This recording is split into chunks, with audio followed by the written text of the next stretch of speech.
We're back, myself and Will. We talked baseball earlier in the day on the 6 gamer that's going down right now. We're in the midst of lots going on tonight. Of course, the association, their final slate for a Friday night, an 11 gamer, all sorts of nonsense to get in for that. We're talking baseball and basketball. This is our last crossover show.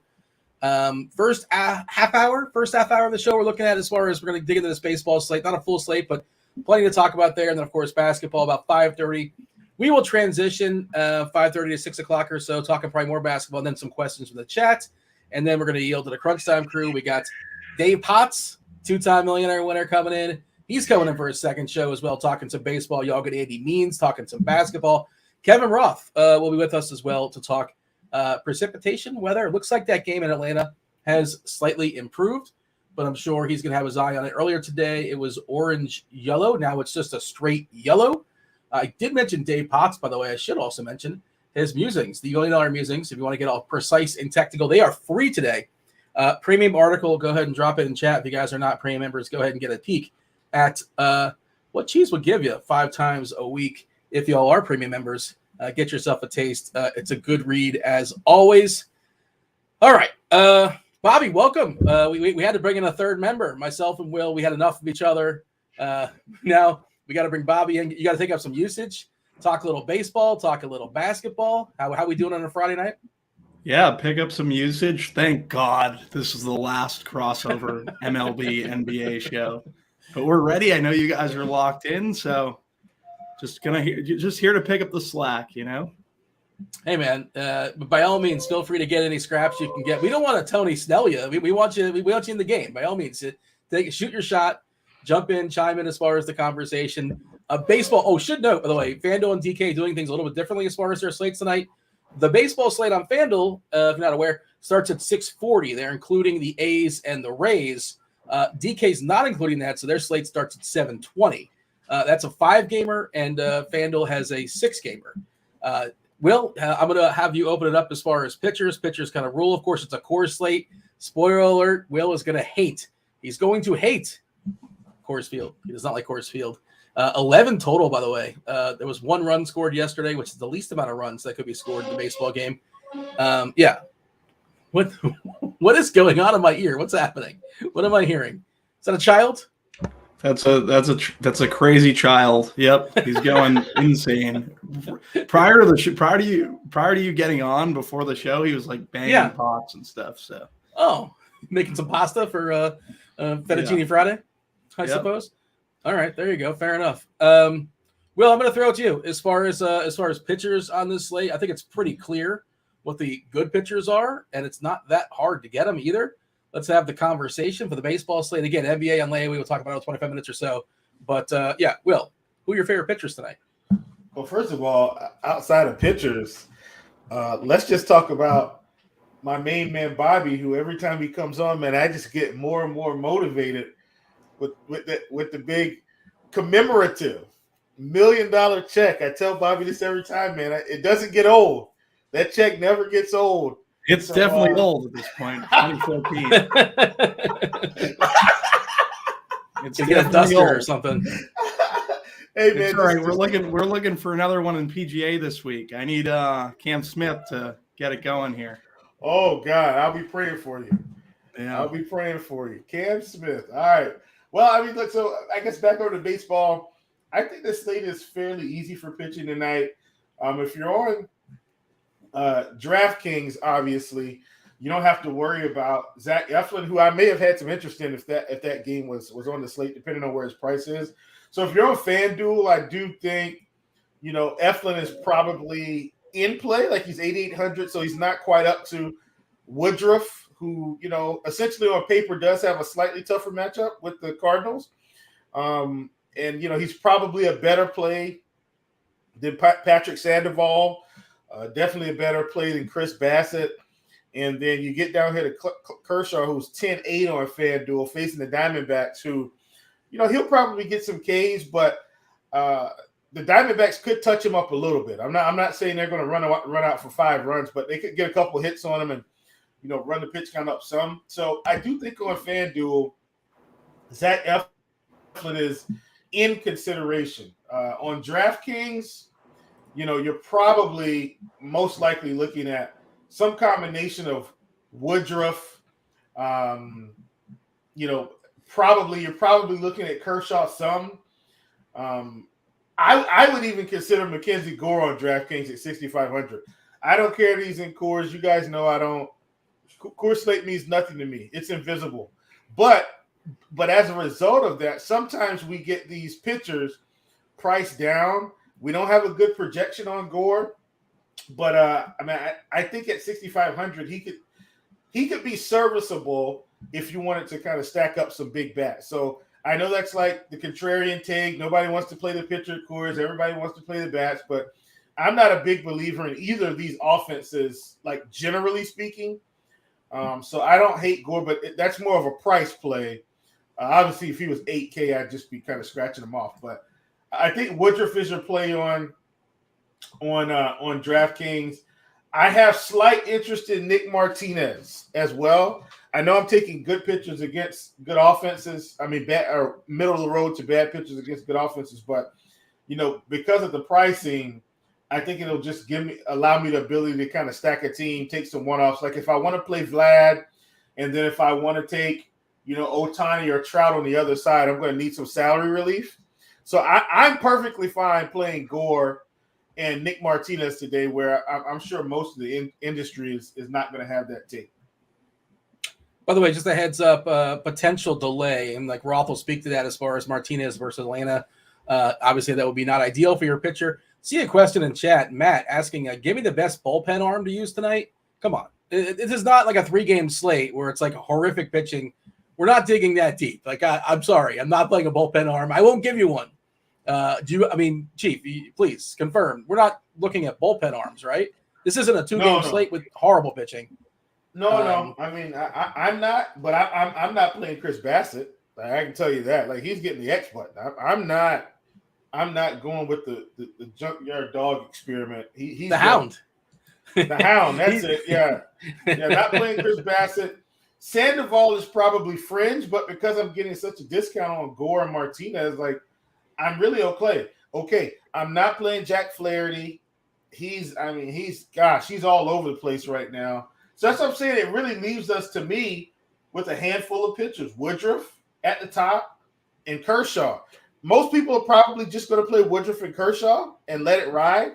And I'm perfectly fine with that. Like I think that's the right combination.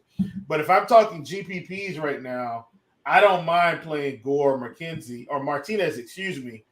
try to get in some big bats. I always say the arms are more predictive than the bats. I'm much more likely to get goofy with bats than I am with arms. I'm going to play as much Woodruff and Kershaw as possible. Woodruff on DK, 62%, Kershaw, 50%. I do really like Eflin. He's not in the DK slate, unfortunately. I like him on Fanduel, though. Flaherty, the third highest percent owned pitcher. He threw a no-hitter last game. So there, imagine like that's a fraudulent, like it's true, but it's misleading. He did throw a no-hitter, but he also had 7 walks. And he was super, super lucky as far as BABIP. Like that's how that stuff goes. And Dean, just so people know, he was that way the whole spring training. This isn't anything new. He was pretty much that way last year. That like this isn't something new. He doesn't have the strikeout stuff right now, and he's having massive control issues. So honestly, I'm probably most likely to be stacking up some Brewers tonight, to be honest with you. I'm doing the same thing, and I like that Flaherty is going to be 20% owned and possibly more. And part of the reason that, he has some name recognition. He was once really, really good. Came back last year from injury. He got his face fully punched in. We'll see what he is. Maybe he corrects himself to some degree. Sandoval, I think, is talented, but I don't like picking on Toronto. Bassett, I liked coming into the season. Now, I'm not ready to flip out and just like cross a guy off because of one bad start. But Dave, in his article, the free article I dropped in the chat, he talked about how his velocity was way down in his first start. Maybe that's just like a slow gun. And he was bad too. Or maybe it's just like a sign of things to come. And he's going to have an IL stint after this game. You never really know. Schuster, the rookie against San Diego, that's another deal. You never really know. I don't really want to pick on San Diego. So I'm just going to have Woodruff and Kershaw, maybe a pinch of Sandoval, and that's probably it. Gore is actually getting 11% just because of the nature of the slate, I suppose. Martinez getting 11% as well. There's no way I'm playing Madison Bumgarner. There's no way I'm playing Jose Urena. Bobby, jump in here. What's your thoughts as far as pitchers? Yeah, from a general construction standpoint, I'm in the same mold as you. Playing Woodruff, playing Kershaw. Woodruff 30% K rate.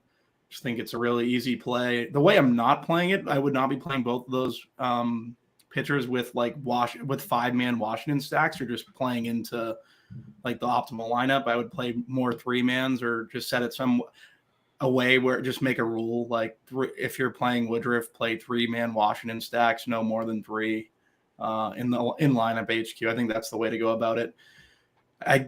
In terms of like secondary pitchers, I like the Gore call. Like you're saying, basically play a pitcher. It's a 5-game slate. You can get away with playing Gore if you're going against this, basically going against Washington bats. Like I think that's fine to really get to Colorado. Gore. Yeah. Colorado bats. Sorry.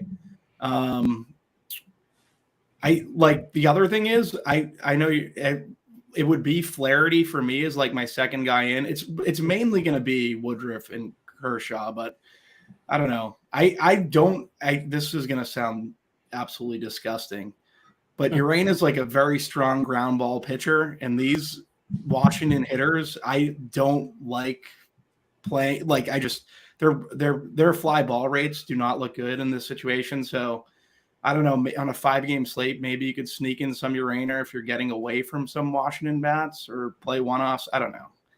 I haven't really figured out how I'm going to approach that. The counter to that is like Urania doesn't strike anybody out, 14% strikeouts and 10% walks. And if you're not striking guys out and you're walking too many guys, Coors Field's not a great place to pitch. For the majority, I'm playing Kershaw and Woodruff. That's pretty much where I'm going. The other counter is, and it's kind of Will's point, is like, this Washington lineup's not good. This Colorado lineup's not great. Obviously, the environment is spectacular as far as hitting baseballs. But, and again, not to point to a 1-game sample, we saw this field, no matter how good it is, the hitters still have to kind of hit the ball. Gore is another guy, 12.4% walks. And that's not the place to be walking people. And this Colorado lineup doesn't walk. That's the other part of it. If you want to punch, counter punch, counter punch, it's not a patient lineup on Colorado outside of like Profar and McMahon. Everybody else is like 7% or less as far as their walk rate, 6.2% collectively. Will, your final thoughts as far as pitchers? We got to move on, talk about some sticks, talk about some stacks. Chat, feel free to throw somebody into the conversation if you've missed somebody, if you think there was an oversight, if you think we're wrong. Yeah, by all means, join in the conversation. Will, final thoughts as far as pitchers? Kershaw, Gore, Woodruff, Martinez. Call it a day. All right. Anything else of note? Anything else we should kind of point out, Bobby? I think you kind of were pretty. What are you doing, Bobby? Are you making like 20 lineups, 5 lineups, 1 main lineup? What are you doing baseball-wise? I'm making like 20 teams. I'm going to have a ton of Woodruff, Kershaw, mix in some Flaherty, maybe take a shot on one of these Colorado pitchers. What about stacks? And we've already kind of touched on it. You know, the 11 total in Coors. Colorado getting a 5.6 team total. Washington 5.3. It's basically a coin toss. You really have to like these Dodgers locked in for 9 against Bumgarner. But Kershaw on the other side, a rematch here against Arizona, was really, really good. His first start around, I think it was 9 strikeouts. Super efficient, and he's got to be because they kind of baby him a little bit. But I don't know if we talked about Kershaw enough. But, like, yeah, Kershaw and Woodruff is the pairing. As far as hitters, Bobby, or as far as stacks, what catches your eye? Because, again, I think it's a really good slate for stacks. And also, like you kind of alluded to, on these smaller slates, especially when you're gravitating toward the chalky pitchers, don't do 5-3 like everybody else is doing, right? You could do 3-3-2, right? You can do 4-3-1. That adds up to 8, right? Yeah, that's kind of like one of my ways to differentiate, just like the combination of hitters. I went to UCF, so math is hard. Yeah, Bobby, your thoughts as far as the stacks? Yeah, I'm going to run a lot of 5-2s, and I think I'm going to be playing a good bit of San Diego just because you're getting the lefty, you're getting Machado, you're getting Bogarts, they hit lefties, and then you have Soto and Cronenworth. It's lefty on lefty. People won't go there. It's the first game of the night. Everyone's going to be waiting on Coors. I don't mind getting to some of these San Diego bats. I really like the San Diego Braves game. I think you could stack it up that way. It's just tough because they're expensive. And then I'm saying I want to play Woodruff and Kershaw, and it's just like it's not going to be able to – it's difficult in that situation. That's why I don't mind bringing in a Flaherty. But mainly – or like 3-man Washingtons I think is fine. because there are a lot of cheap bats there. You have Call leading off. He's very cheap on the Washington side. For me, it's going to be a lot of 5-2s tonight. Yeah, I guess it'd be more 5-2s, just how I'm kind of building out. I like the San Diego throw out just because Schuster wasn't good in his first start. He was walking too many guys, labored a bit. He kind of corrected himself a little bit as that start went on if you watched it, but really started out. That was his MLB debut, I believe. Kind of pressed up because I'm not sure if he was going to be in the rotation or not, but Fried, of course, got hurt for the Braves. A bit of a prospect for him, too. Not a nobody, but, that Padres lineup obviously is really solid as well, especially the top half. Will, some of your favorite stacks tonight, anything we're just really honing in on, something we're going to be well with the field on? I think you kind of hit on something that I'm on as well.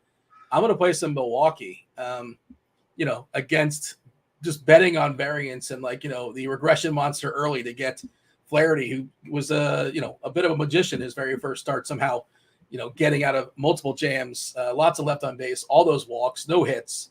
Some of your favorite stacks, Will.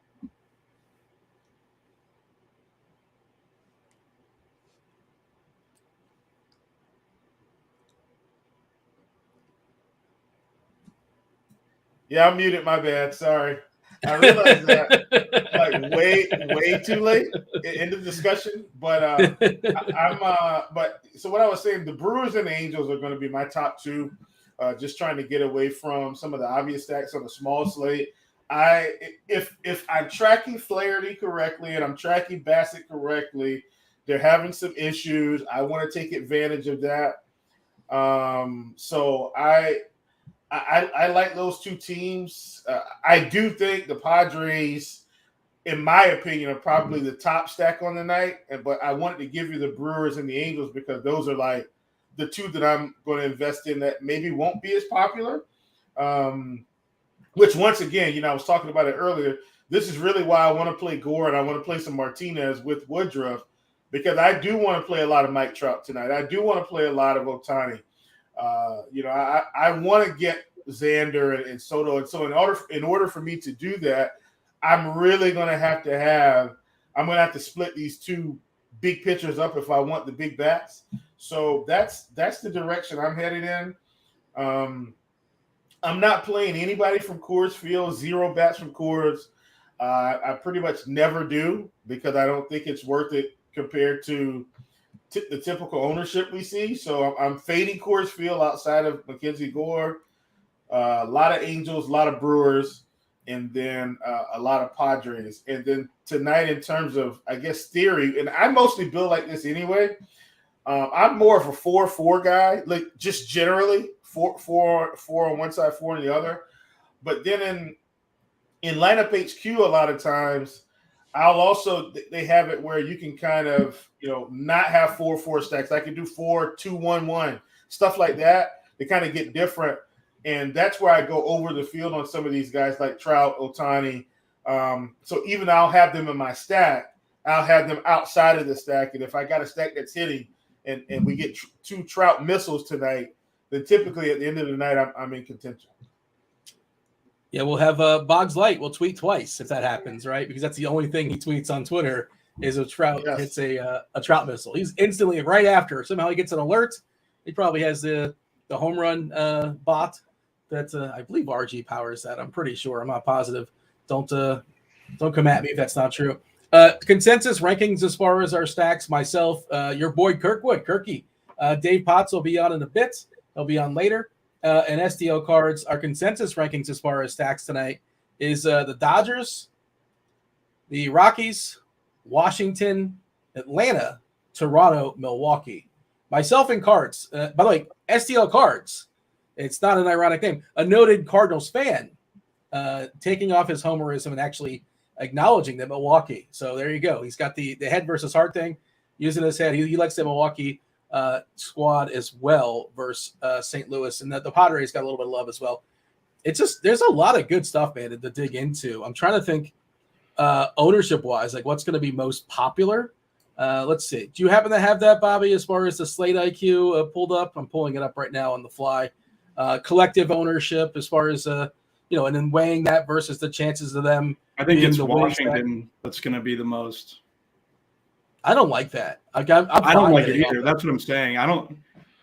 I would rather play like the Dodgers or San Diego or the Padres. Good to know consensus rankings likes the Dodgers. I think paying up at third base immediately differentiates you on the slate. Like if you go to Muncy or you go to Machado, I think that's a good way to be different. You could also play Chapman. I just think a lot of people are going to try to get some of this value at third from the Washington Candelario, Colorado game. Yeah. So like Candelario's 2,900 and he's batting second in Coors. Like he's going to be very chalky. Okay, so according to our Slate IQ data, they might get another batch coming in. Like they kind of rework it closer we get the lock, but 57% as far as total ownership. That's not very high. Let's see, leverage wise, it's the best leverage stack. Also, so I like Milwaukee a good bit. The flirter, Jesse Winker, Mr. Steal Your Girl, batting in the 2-hole.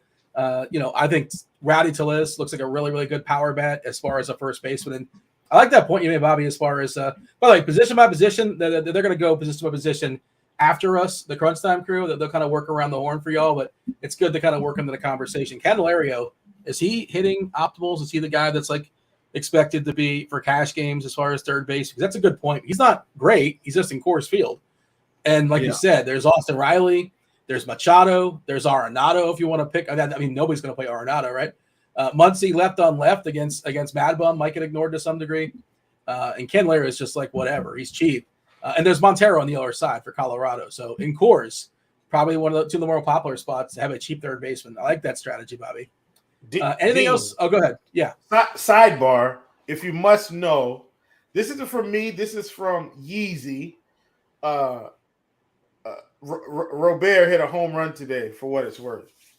Was that your homework call? Just a little slight sidebar there. Yeah, it's 7-5 in Pittsburgh right now. Your boy did not. I'm losing American dollars on the early slate. That's okay. It's fine. I was not on that. The big dumper, Kyle Raleigh just got a base knock. A couple of guys on base for Seattle. My homework call was Hannah or Suarez, and it hasn't happened. So that's unfortunate. Maybe it's just on layaway, and he's just kind of roping doping y'all. Okay. But I'm just looking to like maybe mid cash just to salvage. But that's not. I'm only 30. I'm only 33% right now. I gave out 3 home run calls, so I'm only at 33%. Brian says he loves Matt Olson tonight. Matt Olson, awesome hitter. If you care about such things as spring training, he annihilated baseballs in the spring training. He's continued that momentum over to the start of the season. As ownership wise, as far as Olson, I don't think he's grabbing a ton. Let's just see. How do you guys feel about Matt Olson? Did we mention the Braves? Kind of mention them in passing. Well, I know you said you liked Martinez to some degree, like he'll be in your mix. But how do you feel about Matt Olson? Currently getting 15% ownership on DK. Matt Olson is allowing me to not think about us losing Freddie Freeman. He's been good so far to start the season. So, I don't hate it. I'm not against one-offing Braves tonight for what it's worth. And that's not going to change my stance on Martinez. I still like him as well for the price. Fettuccine Friday, we mentioned it. We spoke it into existence. Vinny Linguini, Vinny Pasquantino just banged out a homer versus Alex Cobb, if you care about such things. Anything else that we should sort of focus on? Anything that like you're going to be well over the field here, Bobby, as far as hitters? Anything that I know we mentioned, like there's some really good hitters, and it's hard. Yeah, everybody can't be chalked. It's just how math works. Trout and Ohtani. What if Bassett? What if the Hound really did lose it? Signed a big contract, and he also he's always kind of an overachiever, Chris Bassett. I feel like he overachieved, and also coming from San Francisco, a very friendly ballpark. So maybe he's just not as good as his numbers suggest. To me, you mean Oakland? You mean Oakland? He pitched for both. Bassett? Chris Bassett? He was a San Francisco pitcher as well, was he not? I feel like I'm not making that up. Definitely Oakland, but also San Francisco? Do we have a machine we can type this into to confirm or deny? Do you have one of those available by chance? He was in the Mets as well. He was almost a journeyman. I don't know when you officially become a journeyman, how many teams you got to play for to be that. But I think he was on San Fran last year. Am I making this up? Somebody confirm or deny in the chat. Let us know. Kenneth, When NBA, there's a scroll on the bottom. It says 5:30. So like in 2 minutes. In 2 minutes, we're talking some NBA, just finalizing baseball. We're taking you guys up to 6:15. Crunch time comes in. You got Dave Potts for baseball. You have Andy Means for basketball. So we're going to kind of run it back. We're doing the crossover. They're going to do the crossover. So yeah, basketball's on layaway. I just saw that some Pacers were ruled out. Get excited.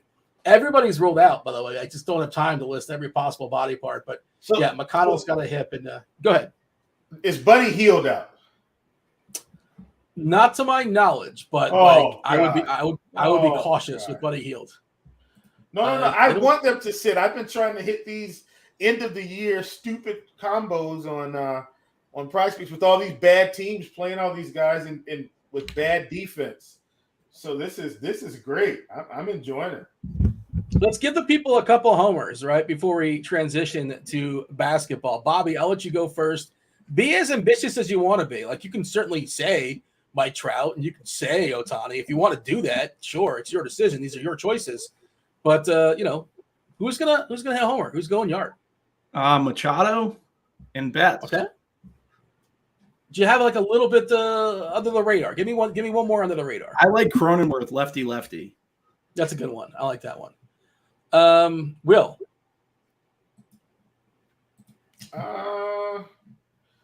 Give me Rowdy Tellez. Yeah, you stole mine, you son of a. You got any more? I have more, but I'm trying not to be too chalky here.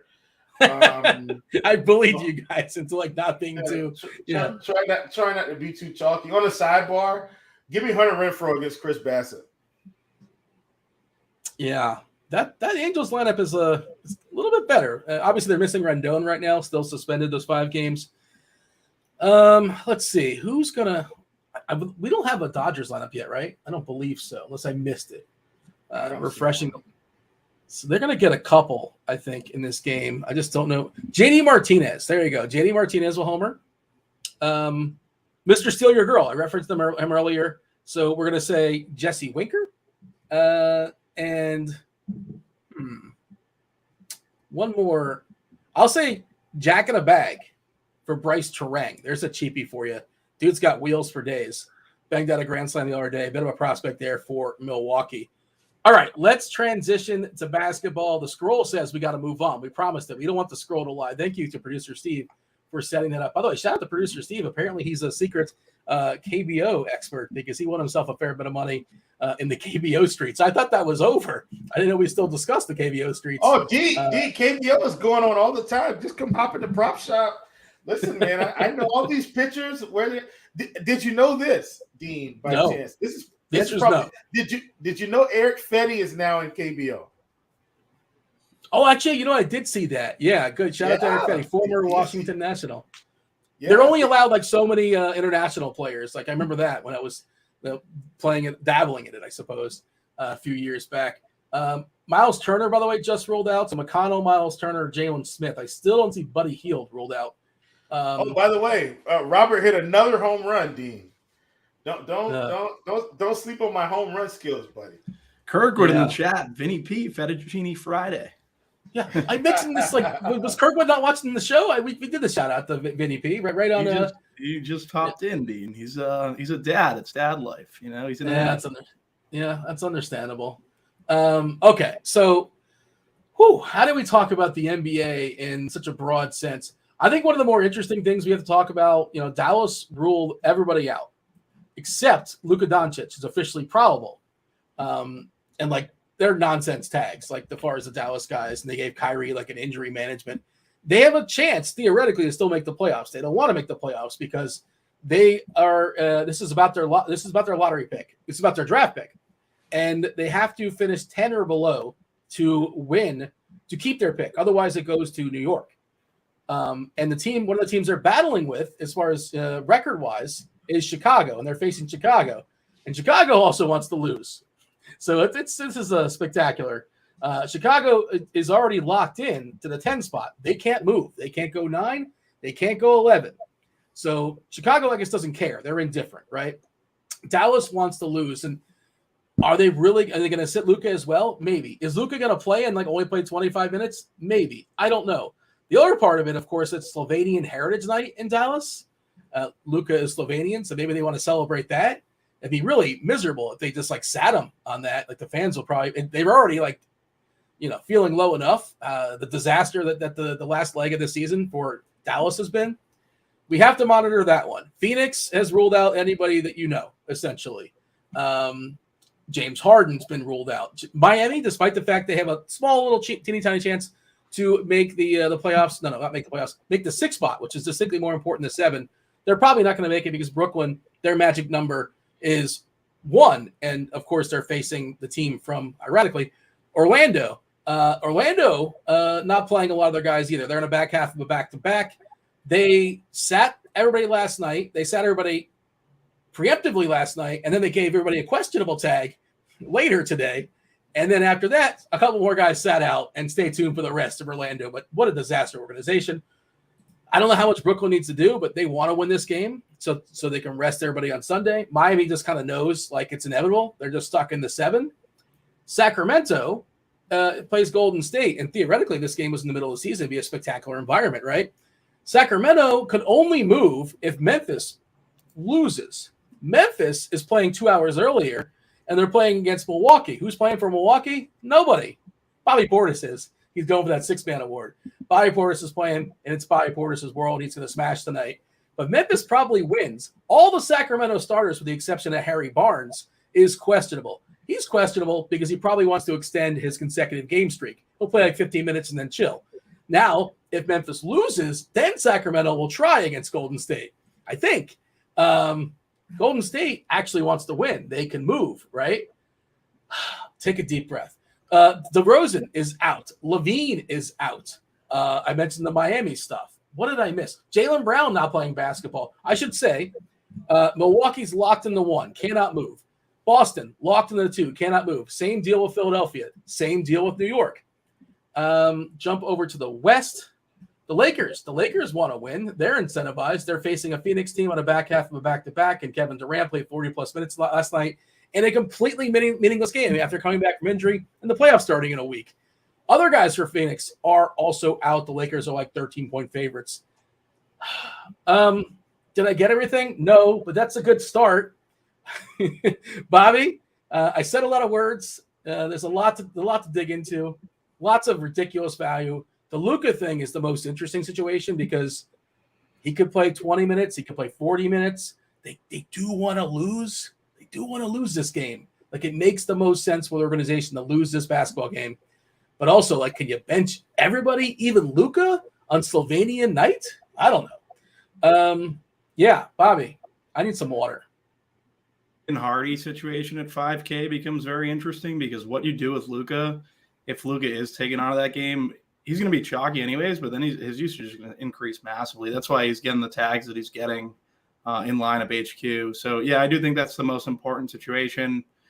I like Hardy. I like Luka. But you're starting to make me want to wear on the side of caution with Luka and getting pulled. So then, who do I go to? Do I go to Tatum with Jaylen Brown out? Well, Boston doesn't really have much to play for. What's his situation? Is he going to get pulled? I don't know. I feel like I'd probably prefer Tatum to Luka in this scenario and then get as much exposure to Jaden Hardy on the Maverick side as possible. So Hoosier saying banners, teams that have something to play hard for. Memphis wants to secure their 2 spot. Sacramento would only need to play hard if Memphis loses. And again, a lot of those guys are questionable. And my thought is they're just questionable in case Memphis wins earlier, which they probably do because Milwaukee's not really playing anybody. Brooklyn, it's inevitable for them to lock down that 6, but they want to lock down that 6. Miami, their incentive kind of is gone. I don't think that they care because they just essentially concede. They see Orlando and whatever's left of Orlando playing in Brooklyn. Brooklyn wins and Miami can't do anything. They're stuck in the 7. And Brooklyn plays Philly on Sunday, who's also going to sit Embiid and Harden the game again. Either way, they're going to get one of these games. Yes. Yeah. If it doesn't happen tonight, which it's going to happen tonight, it better happen tonight because we may have Brooklyn -8.5 for like 3 o'clock in the morning or like 2 o'clock in the morning, whenever that was locked in.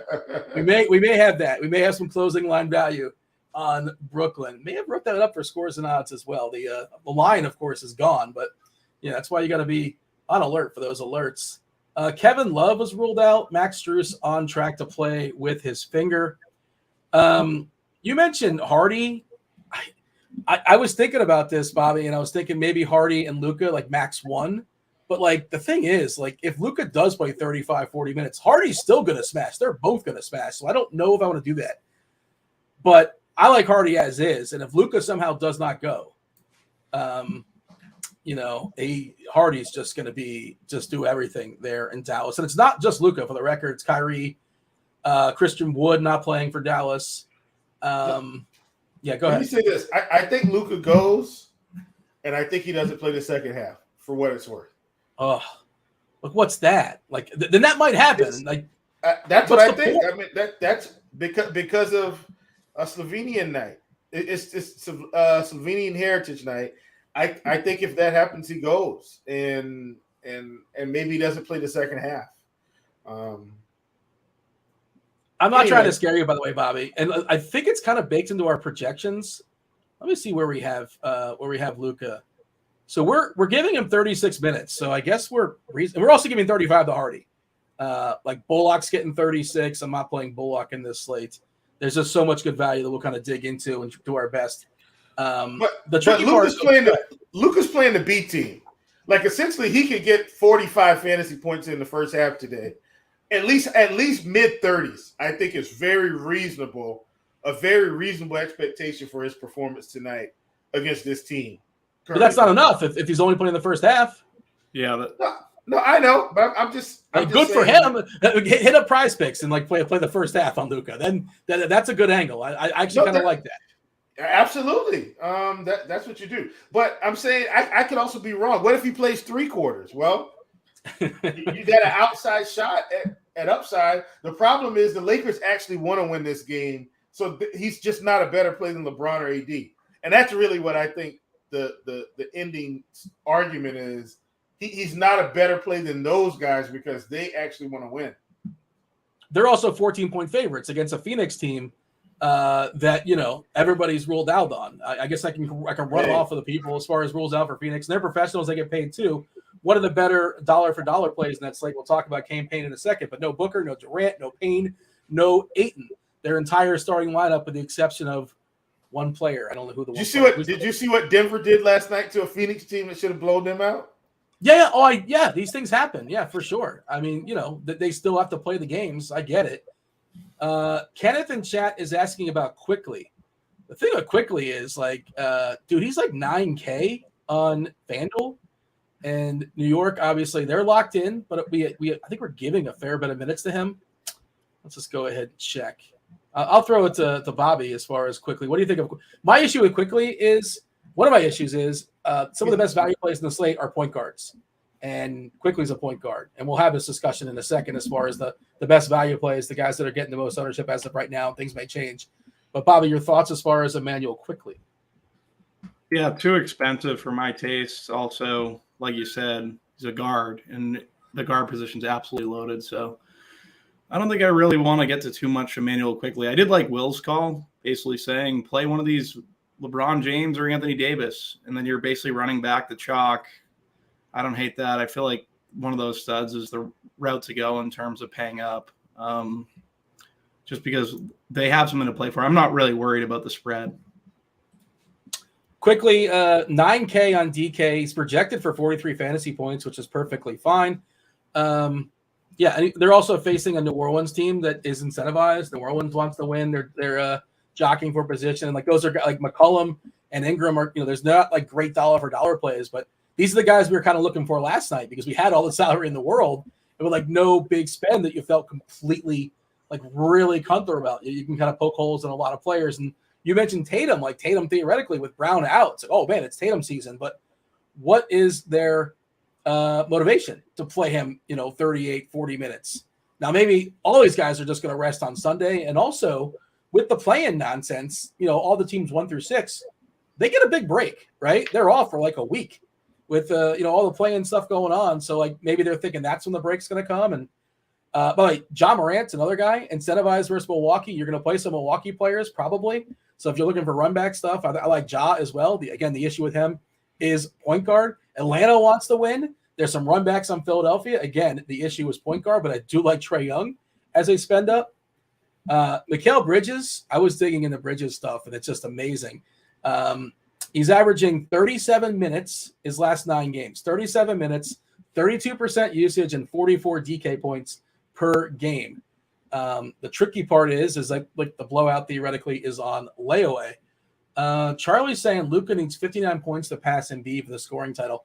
Yeah, it's funny. I was looking at that before the show. It was like 33.1 and 32.7 is what Luka was at. And I was like, is that possible? Can he actually pass that? I don't know if you can do that in 2 games, but apparently Charlie's done the math. Charles in chat has done the math. I guess, like, if Luka scored 59 points tonight, would you guys be shocked? I wouldn't. And would Jason Kidd, like, pull him? Would they, like, if this is a close game in the 4th, and again, Dallas management wants to lose. They want to get themselves, they desperately need a lottery pick, right? It's top 10 protected. Otherwise, it goes to New York.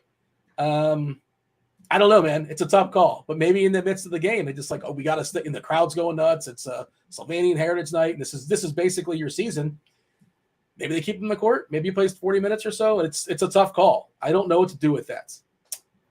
Dollar for dollar, your favorite cheapies, Will. Obviously you can just go to the lineup HQ and you can sort by point per dollar. Some days we can't even find guys that are like 6X or 5X.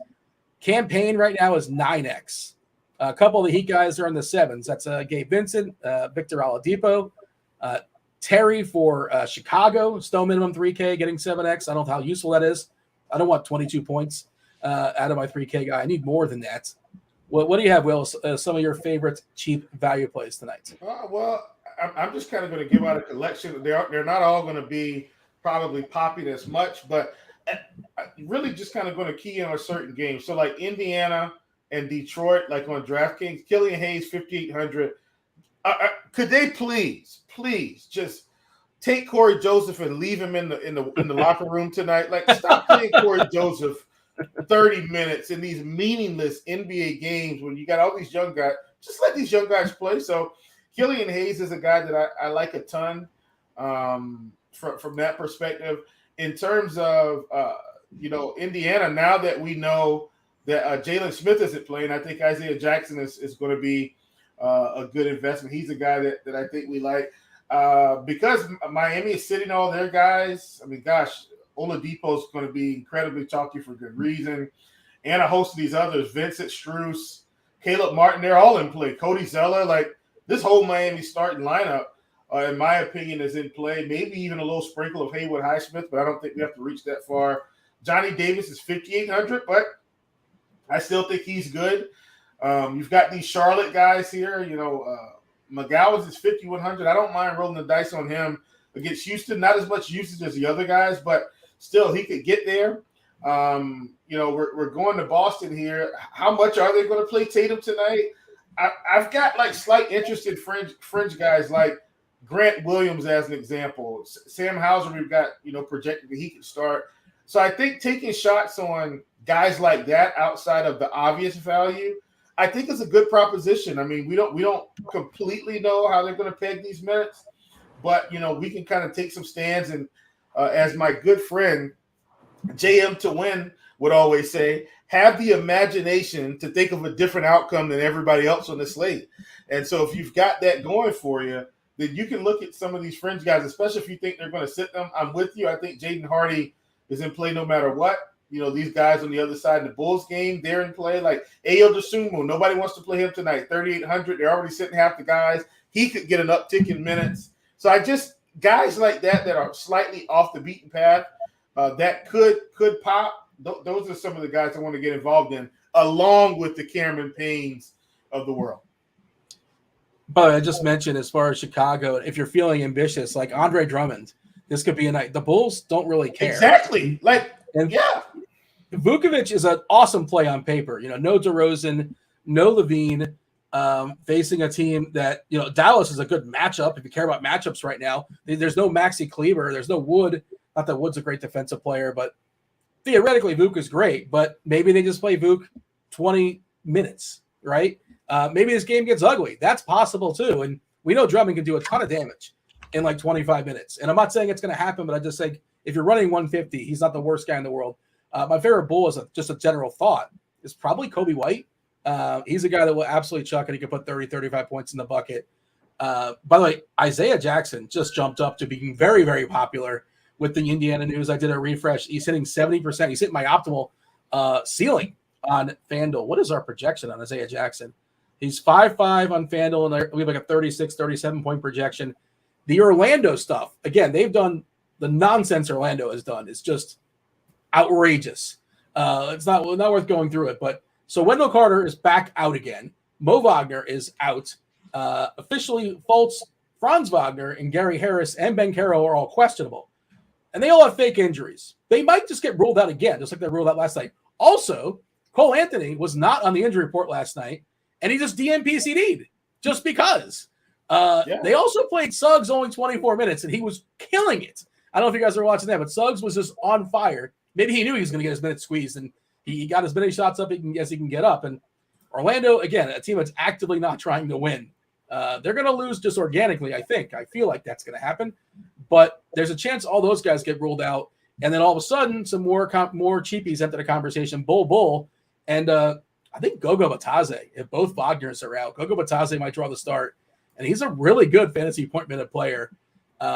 This is the guys we're talking about. If Gogo draws a start, if the thing's going to happen, they break that way, Bobby, as far as the Magic. And right now, that's not in our projections. We're projecting Caro and Fultz and Franz Wagner to play, as well as Harris. And I think there's a pretty decent chance they all get the X button because these are fake injuries and Orlando's playing games. This is the only game that they can't play the games in the playoffs. So this is the games Orlando gets to play, I suppose. Orlando's playing games. Yeah, this is their season. I hope they're having a good time. Whoever's messing with their injury report. Bobby, do you have your? I like the Batadze call just because if everyone's going to be playing Jackson at 4-4, he's starting at 7. Let's take the old Indiana pacer and Gogo Batadze at starting at 7:30. Play him in the center position. I think that's the way to be differentiated. If both Wagners are out, he gets the start. He ends up being a really good play in that scenario. So yeah. Don't mind that. Bull. He's fine for me. Like, I think I'd rather go other places currently, but if the news did break that way, he's obviously going to be someone that comes into the equation where you have to consider playing him. Not too many Magic outside of that, though. Maybe that's a bad take, but I just haven't been playing the Magic a ton. And I know the whole injury report screwed up today. Whatever the situation is going to be with the Magic, I think I'll probably be going elsewhere outside of playing some Batadze. We obviously can't go game by game. If you guys are in the chat, by the way, first of all, hit the like button, do subscribe, do turn on those notifications. You'll know when we're going live going forward. Obviously, if you guys are RG Premium members, you know we're going to have a ton of content when it comes to the playoffs, NBA playoffs coming around right around the corner, starting next week. The play-in games starting next week, and even the back end of the week, I believe, the actual playoffs start. Shake Milton, we didn't kind of mention him. He's 70%. Yeah, 2 for 2 now. Julio Rodriguez also hit a home run today. Oh boy, that's what I was giving you the business. No. I mean, you're gonna victory lap J-Rod, like the biggest stud in baseball. But I hear you as far as young stud. Yeah. Okay. Hey, listen, I look at the data. I give you the information. I'm just bitter that my homers didn't hit. That's all. I'm just angry that I embarrassed myself. I think I went 0 for 3. That's unfortunate. It's 8-7 in Pittsburgh. They're having a good time in PNC Ballpark. Just an absolute shootout from a baseball perspective. And I do not have any shares of that. Shake Milton getting 70% ownership. Booch out? Oh, it's Drummond season. It's Drummond season. Yeah, it's Drummond season. I think he jumps above everybody as far as he's higher than Goga. Is that correct? I wish Booch was in. I really wish he was in. We would have got Drummond. I wish he was in too. Oh, my God. Dallas has to counter, though. Again, Dallas wants to lose this game, and the Bulls are saying, screw you. We're gonna get all the big three are after the Bulls. Because, again, they're the team that have the same record, right? So the Bulls want Dallas to win because they can get ahead of them in the lottery. The ping pong ball is not in the lottery, just the actual draft. What a great move by Chicago. That is sharp. Do we know Malcolm if Brogdon it's and Marcus legit? 'Cause I Smart. read it in chat. I didn't read it. It's not on. I'm not seeing it anywhere else. Oh, did somebody lie? We wouldn't have liars in chat. You know, do we have mods? Not intentionally. Not intentionally. Brogdon is out and Marcus Smart is out. So, like, why are you playing Tatum? See, like, this is the thing, Bobby. Like, you know, you go to Court IQ, you go anywhere, and you can figure out, like, oh, well, duh, this is an incredible Jason Tatum spot, but they know that they're locked in their spot. That's why they gave Marcus Smart a deck. That's why they gave Malcolm Brogdon a back. Derek White's playing for what it's worth. But, like, what are we doing with Tatum? What's the deal? Are we doing half measures and just letting Tatum do his thing and just absolutely smash? Listen, Bobby, I think you're fine with Tatum. I don't know. Ugh. I think Tatum's fine. 1 point I got the spread. same feeling I got with Embiid last night, man. I get it, though. Like, I totally get it. Okay, Steven, let us know about Vuk, by the way, unless he goofed, which is possible. But Steven says Vuk. I'm with Will. Like, we want Vuk to be in, and then you just play Drummond. Yeah, I want him in. You want him in? Yeah. Okay, so OS in chat, there's a scroll at the bottom of the screen asking about MLB. We talked about MLB from 5 to 5:30. You can hit rewind, or you can stick around because Dave Potts, Cheeseisgood, you can talk basketball. There isn't currently a scroll anymore. The scroll has been removed. Oh, all right. Wait. Steven is saying that's our tweets. Did RG tweet it? I don't know what's going on in the chat, but as far as I know, that Vuk is not out. But according to RG, he's saying according to the RotoGrinders Twitter account, he is. So let's see. Tobias Harris rolled out because that's not surprising. Melton also ruled out. So Shake is going to smash for Philadelphia because he is the official.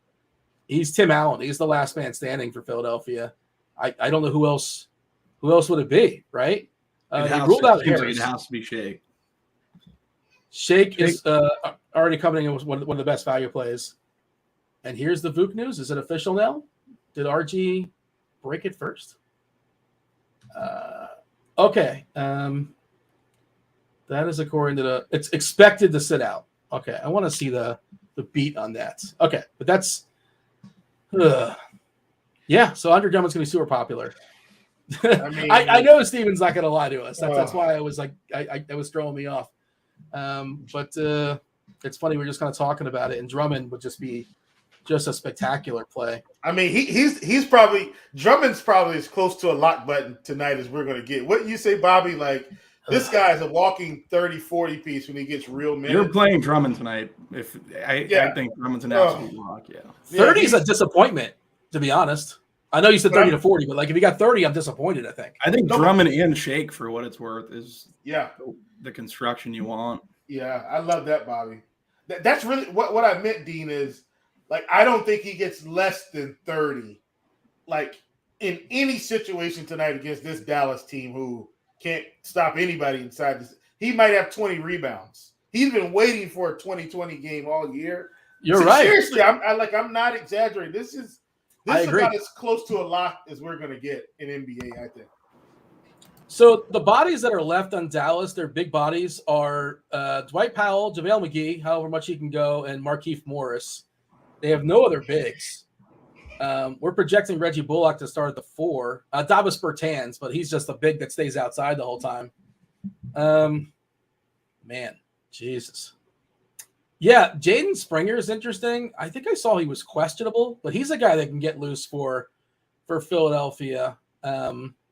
I know our projection team likes him, actually, Jaden Springer, which is a name that a lot of people probably are not familiar with, and I just became familiar with him earlier today. I'm like, Jaden Springer, let's look into this. I think he was really good in the G League, and I suspect he's going to get a lot of run here for Philly. We might get some Paul Reed. He's another potential center, but again, he would be behind Drummond.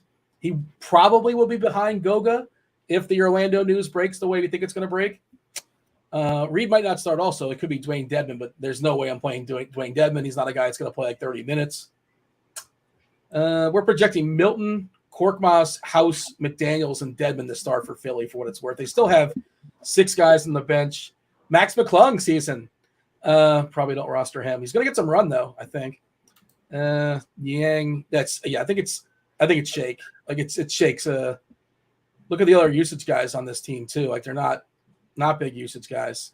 Shake Milton looks awesome. Shake versus Campaign. Anybody have a take on that? Because that's two of the best point guards popping point per dollar. Who's got a lean? I think I prefer Shake.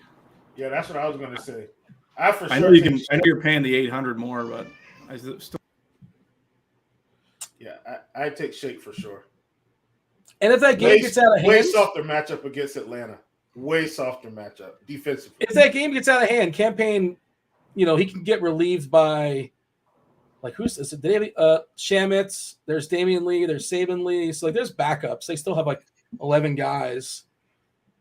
Yeah, and Campaign's a useful player as far as their playoff rotation. So, yeah, I think Shake is much more solidified as far as his role.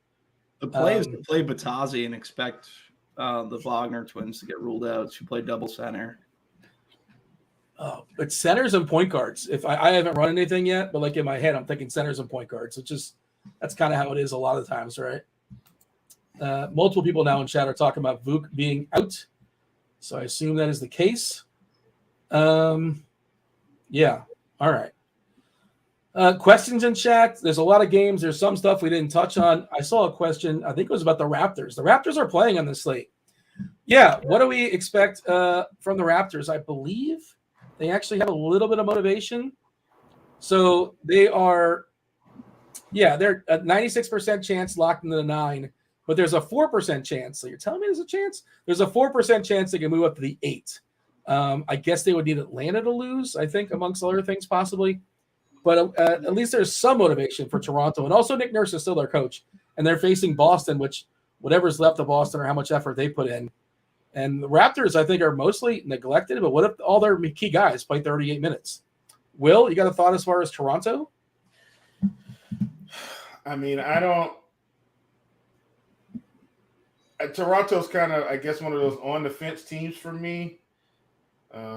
They're playing a Boston team that's sitting some guys.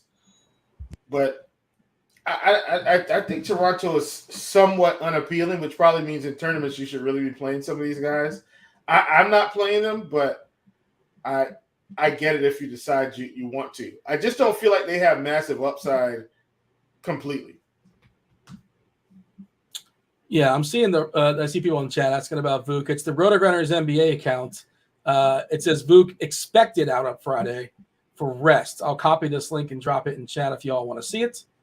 There you go. So maybe that's not official confirmation. It just says expected. It might be it's a wording thing, but that's what we got here.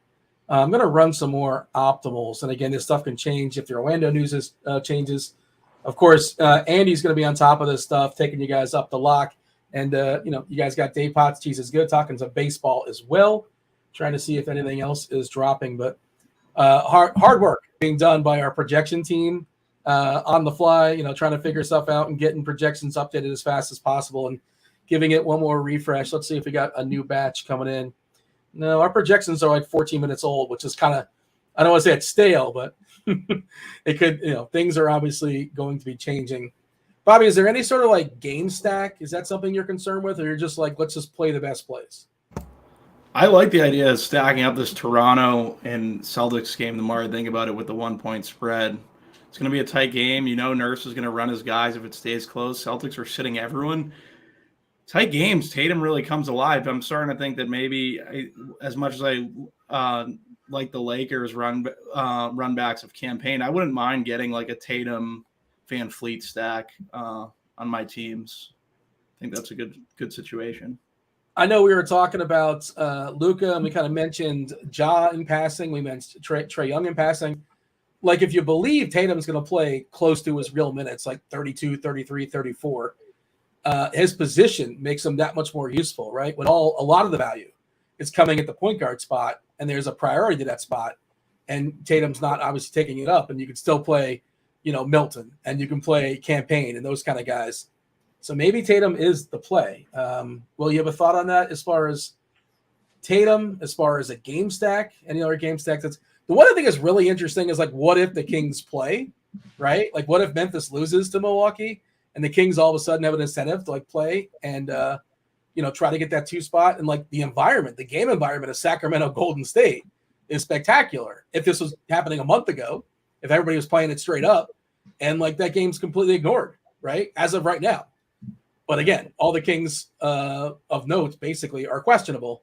And I think they're just waiting to see what happens with Memphis. And then that's the other part of it is, well, what happens if Memphis is out? And then all of a sudden, is it like Terrence Davis season? Like, who takes over for the Kings? They're not going to get shut out, right? But what if they rule out the entire team with the exception of like Harry Barnes to get his 15 minutes or 5 minutes, whatever it is, to get his consecutive game streak going? And that's so later in the night, you might have all your spots taken up at that point. Just something to think about. I mean, and the Warriors haven't played well on the road against any lineup. Not just the good team. They haven't played well against the bad teams. Now, I do expect them to win this game tonight, but for what it's worth, Sacramento could very well roll out Malik Monk and Davion Mitchell and Alex Len, Terrence Davis, and the Warriors could be in a dogfight. As crazy as that sounds, I've seen it all year. I'm with you, Dean. Honestly, I think that's a great call to maybe leave yourself open to some Sacramento exposure. Like that'll be getting you very different on this slate. I mean, very different. Derek's got a good question, and I think it's like a floor ceiling thing. Tatum versus LeBron. I feel like LeBron is safer, but Tatum is a higher ceiling. Would you agree with that, Bobby? I feel like Tatum's safer now at this point. Oh, okay. Just because of that tight spread, taking everyone out. I think that Toronto's really gonna push for basically bumping up a spot. So I think this game's gonna be competitive, and I like Tatum in that scenario. Over under, Bobby, 33 minutes for Tatum. I'm gonna say over. Okay. Yeah. If you don't you have connections in Boston? Let's send out a text. Get your Boston guy on the horn. He'll let us know what's going on, right? But you know people in Boston. I know a couple people. I know a guy who's tight with Jaylen Brown. I didn't know he was going to be ruled out. Yeah. Javon, by the way, interesting thought in chat. This is who I wrote up today. This is like hours ago. This is how content goes, but I still believe it. Houston, Charlotte. Houston has been playing. I know they're quote unquote tanking, or they have been tanking. Their rotations have been really, really tight. Houston. If you look at Şengün, he's playing 33, 34, 35, 36 minutes. Houston gives up the second most rebounds to opponents collectively.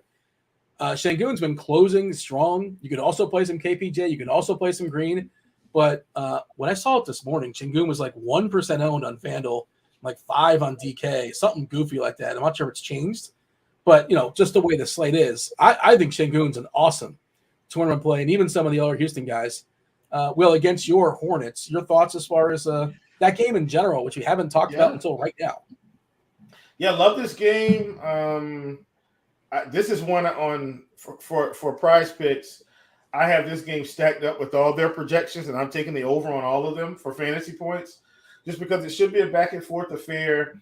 I think, Dean, the reason I did mention Bryce McGowan and JT Thor, I think earlier, when I was kind of going through some of the secondary cheaper guys. I think the reason why this game is probably going to get overlooked is just because some of the guys that were cheap on Charlotte are now priced up a bit. So they're not the same cheap plays that they were. So they're not as interesting, but I'm with you. This game could easily be a shootout here with Houston. And I think getting exposure to Jalen Green, Kevin Porter Jr., I'm in on those guys. Jabari Smith, his minutes have ticked up here down the stretch. So I like this game in general for sure.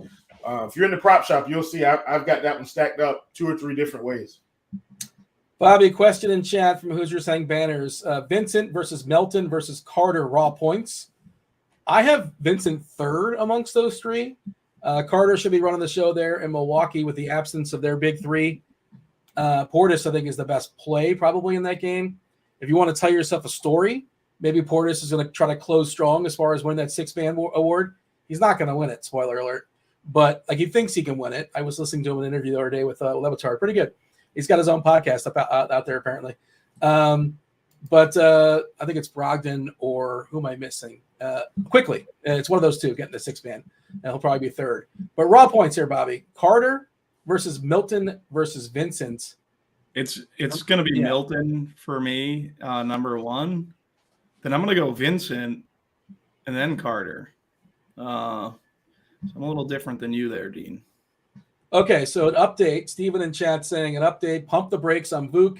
He's in the Discord right now talking to Fat Halbert, who runs many things here at RG, does our social stuff as well. And apparently it was not a beat writer that reported that. So it might have been a false alarm on Vuk. So I'm not sure if we've retracted that tweet or not. I know Underdog did not tweet it. At least I didn't see them tweet it. I didn't see them tweet it either. That's why I was a little skeptical. Yeah, just yeah, we're even the RG account right now is kind of like awaiting final confirmation on Vuk. This was the original source, but it was not from a Beats writer. Let's see. I think it's from an NBA guy, though. Not sure. Looks like a Boston guy. Sean Grande is the one who 55,000 followers. He's got a check mark, but what does that mean at this point? But it means $14.99. Okay. Man, we have a few more minutes before we hand it off to the Crunch Time crew. They're coming in a few minutes. Again, baseball and basketball we talked about again. You got Chief Meteorologist Kevin Roth. We're also giving an update as far as what's going on in Atlanta, as far as precipitation. I'll give you the most updates. Andy's talking some basketball. Cheese talking some baseball. What other questions do we have lurking? Yeah, Rad Dad's asking, does Boston pull last night's Sixers on their studs? Well, it was also a blowout, too, to be fair. Embiid played normal minutes in the first half, I believe, and Miami just walloped them. They almost kind of just were going through the motions, if you want to make that argument. But I think that was more blowout generated than just like Philadelphia keeping Embiid's minutes down.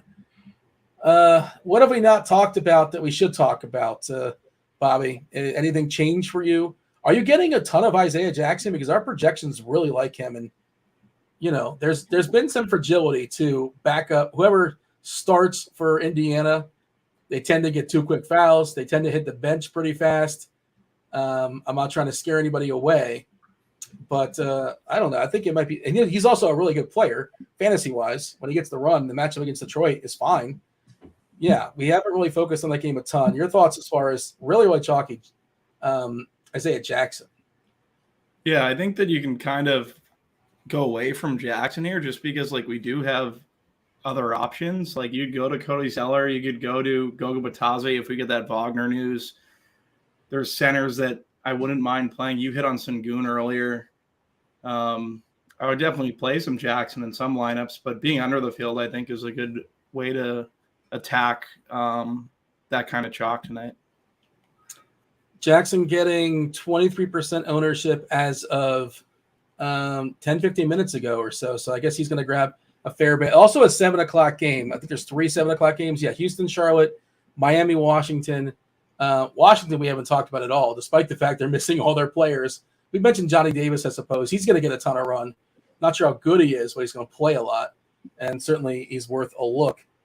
Did you have a take there, Will, as far as Indiana in general, a Jackson take? James Johnson could be sneaky. They're not going to give James Johnson a run, are they? They haven't done it all season. They better not. He's not a part of their future. Buddy Hield. Stop playing McConnell, who they've ruled out. Buddy Hield better sit his butt on the end of the bench tonight and cheer these guys on. Just let these young guys play. I'm so tired of them getting in, playing 25 minutes. Let these young guys play 35 minutes the last 2 games of the season. Anyway, that's just me. I'm the old man ranting at the clouds here. But to answer your question, no, I don't think James Johnson plays. I'm hoping they just let these young guys run tonight against a depleted Detroit Pistons team, and I hope Corey Joseph sits on the end of the bench. What about Miami? They're obviously without a lot of their players. We're giving 36 minutes to Gabe Vincent. 33 to Martin. Gabe Vincent has had a couple games in his bag, over the course. It's happened where he's had huge fantasy days. I don't know if it was this year or last year where he might have put 35, 40 real points in the bucket. Oladipo's another guy, that's in play. I think Oladipo's probably my favorite from Miami.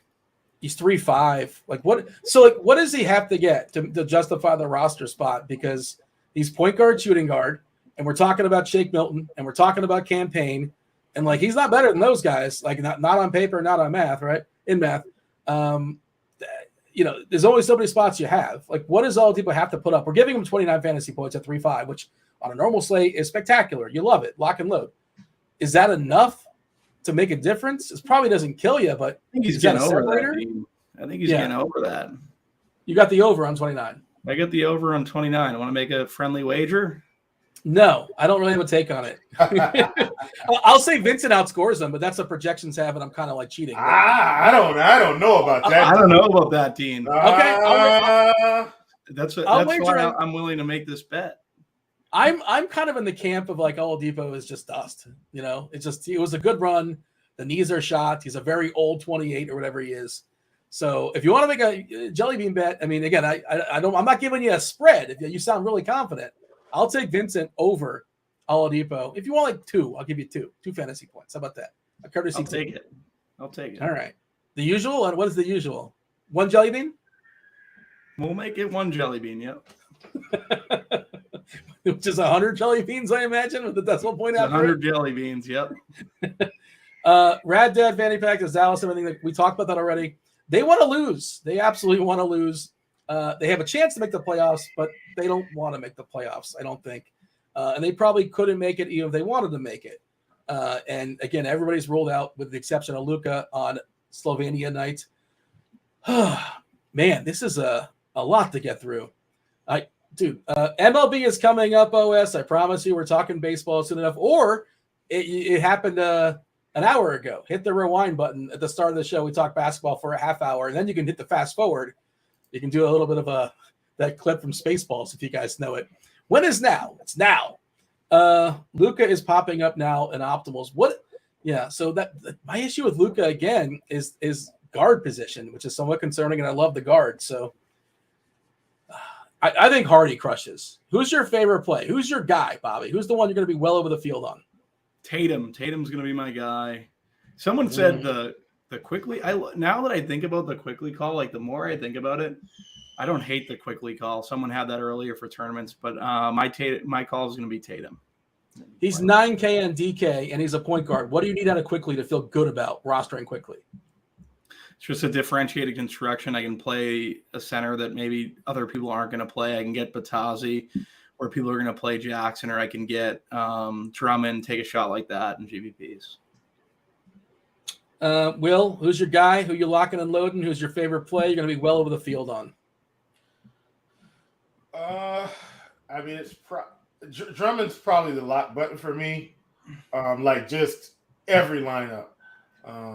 I don't see any reason to not lock him in. And then, believe it or not, on DK, man, where Victor Oladipo's 3,500. Like, Dean, you're shaking your head, but he doesn't play a lot. No.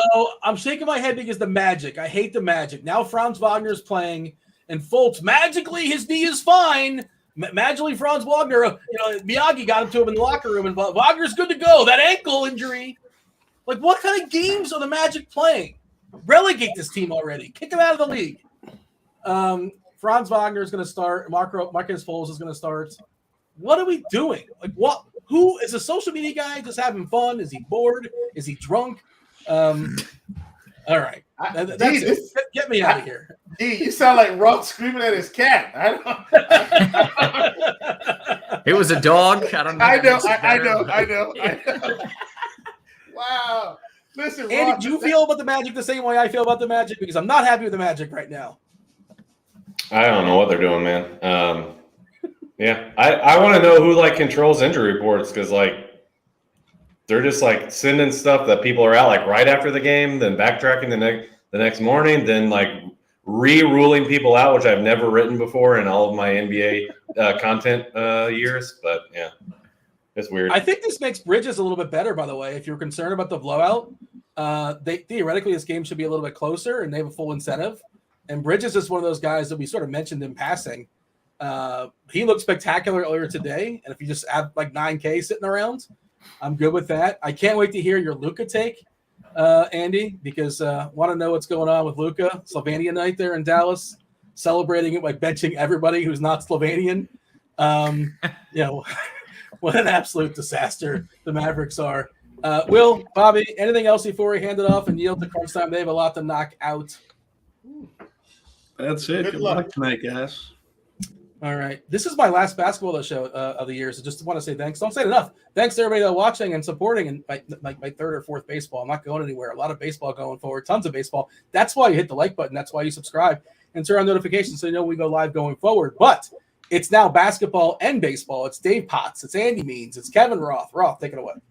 Good stuff, as always, gentlemen. And as Dino mentioned, you're right. It's a crossover show. It's the best of both worlds, or the worst. If we got two guys in here. I'll say that we got one, Mr. Andy Means, coming in for some hoops on what is likely his final hoops slate as far as crunch time goes. Means Not likely.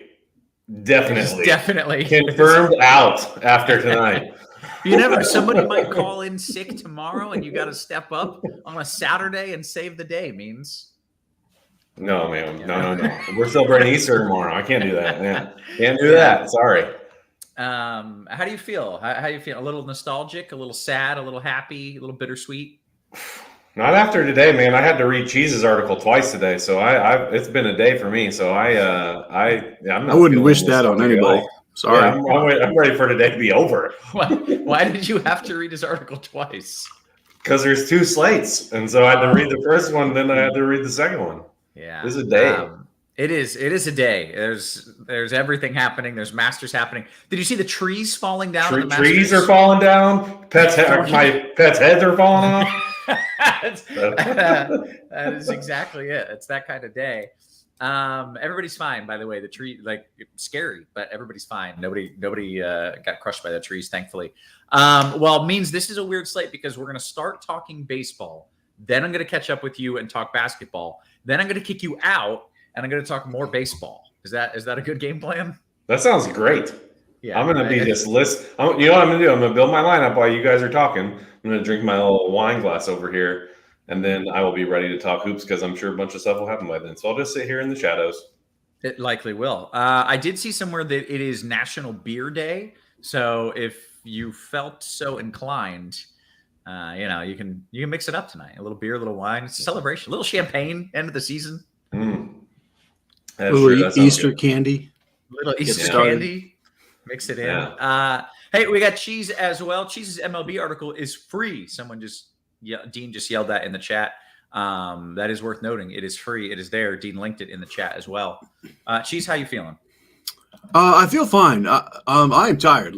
Today was basically two full slates, 2 articles, 2 surveys, 2 expert rankings, 2 crunch times, 2 building hundreds of lineups. It's a lot of things. I'm going to want that candy later, but I do like the slate tonight, if that helps.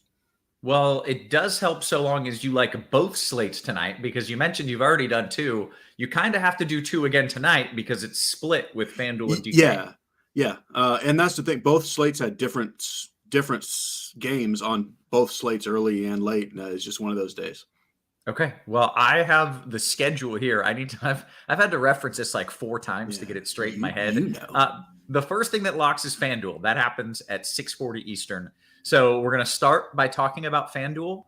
Then we're going to talk some hoops with Means. Then we're going to talk DK. I should note, while we're moving on over to Fanduel, that Fanduel is our wonderful sponsor of this fantastic show. Has been all basketball season. Hopefully will be all baseball season. Sign up for the Fanduel Sportsbook. If you're in a legal sports betting state, take advantage of their awesome bonus offer. New customers get a no-sweat first bet up to $1,000. Terms and conditions apply. Offer not available in Massachusetts. Because if you're in Massachusetts, you bet $5, get $200 in bonus bets. A lot of great stuff happening there on the wonderful Fanduel and Fanduel Sportsbook. So make sure you're checking it out. Cheese.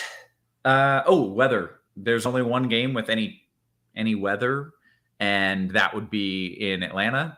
And I don't think anything is going to happen. It looks high resolution models look good to me. It's not good weather, but it's good enough. So I think they're just going to play ball. That's good enough for me. Yep, I like it.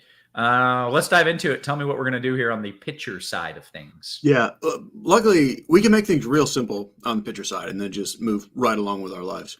Mm-hmm. Brandon Woodruff, Clayton Kershaw, Zach Eflin, and you're done. Well, now I see tags by guys like Jack Flaherty. I see Chris Bassett. I don't know who those dudes are. I'm sure you do. You are welcome to play them if you want. I don't recommend it. I wouldn't do it.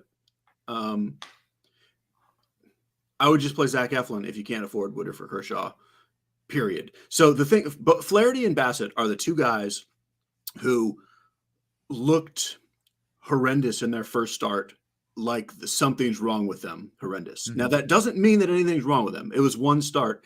Today could be the day when, okay, that was their last spring training start. Now they're normal.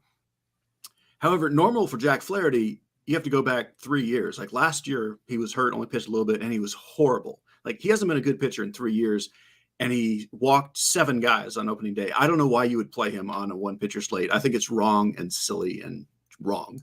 Yeah. Chris Bassett, his velocity was down to a career low. He gave up 4 homers and 7 runs in 3 innings, and he's facing an Angels team that's like loaded with power.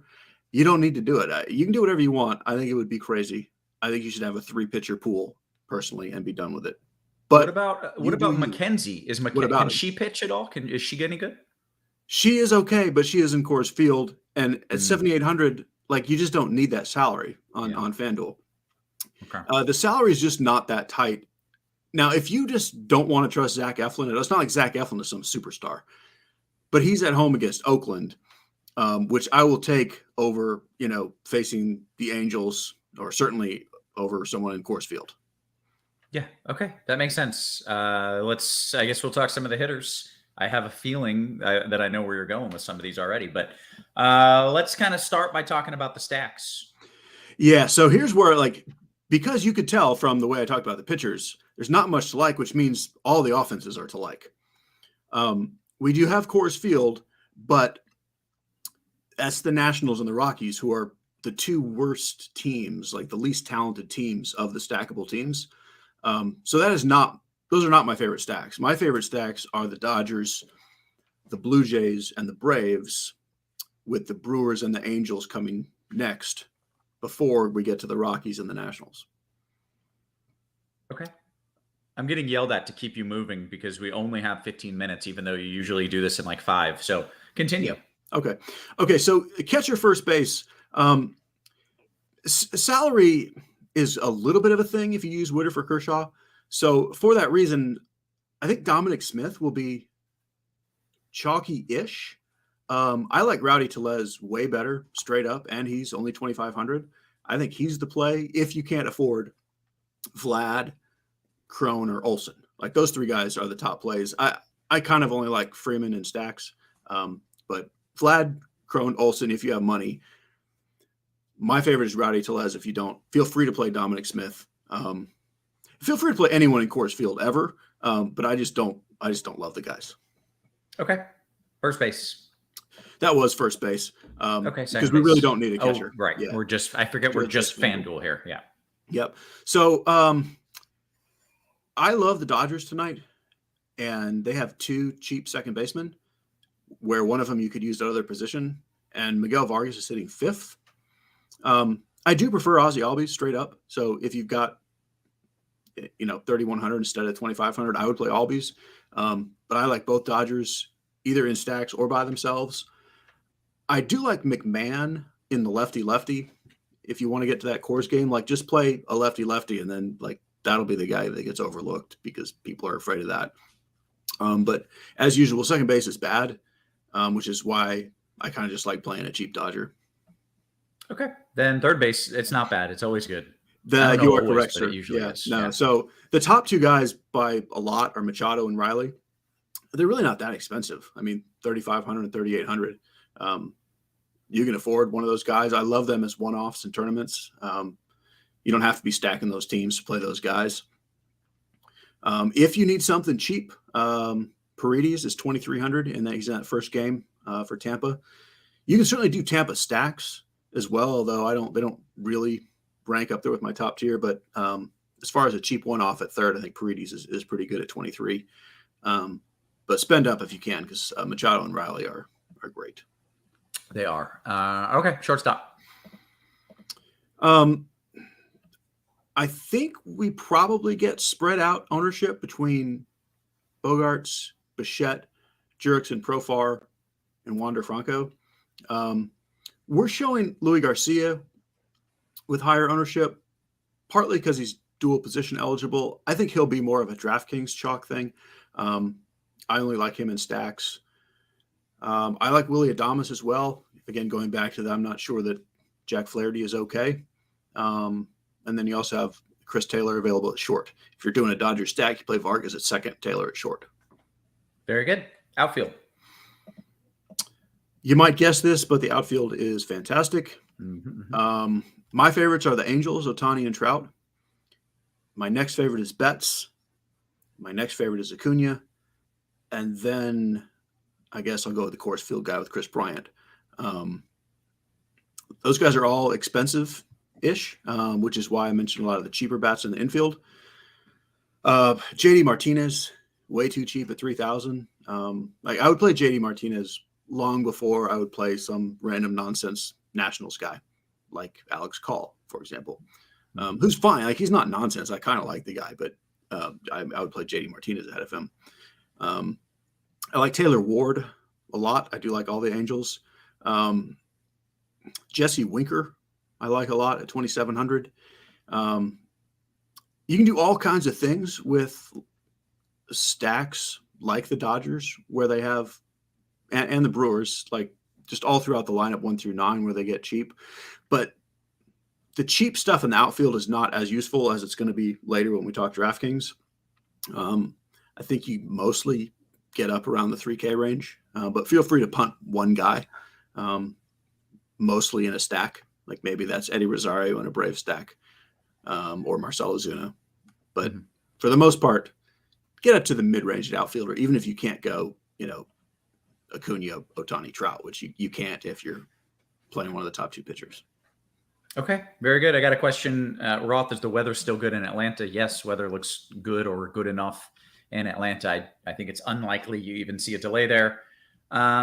We have 10 minutes to kill. Jeff Morgan, big shout out to Jeff Morgan in the YouTube for pushing the show along. He was the one who said, hey, we're running out of time. So now we have 10 minutes to kill before lock. I think. What should we do?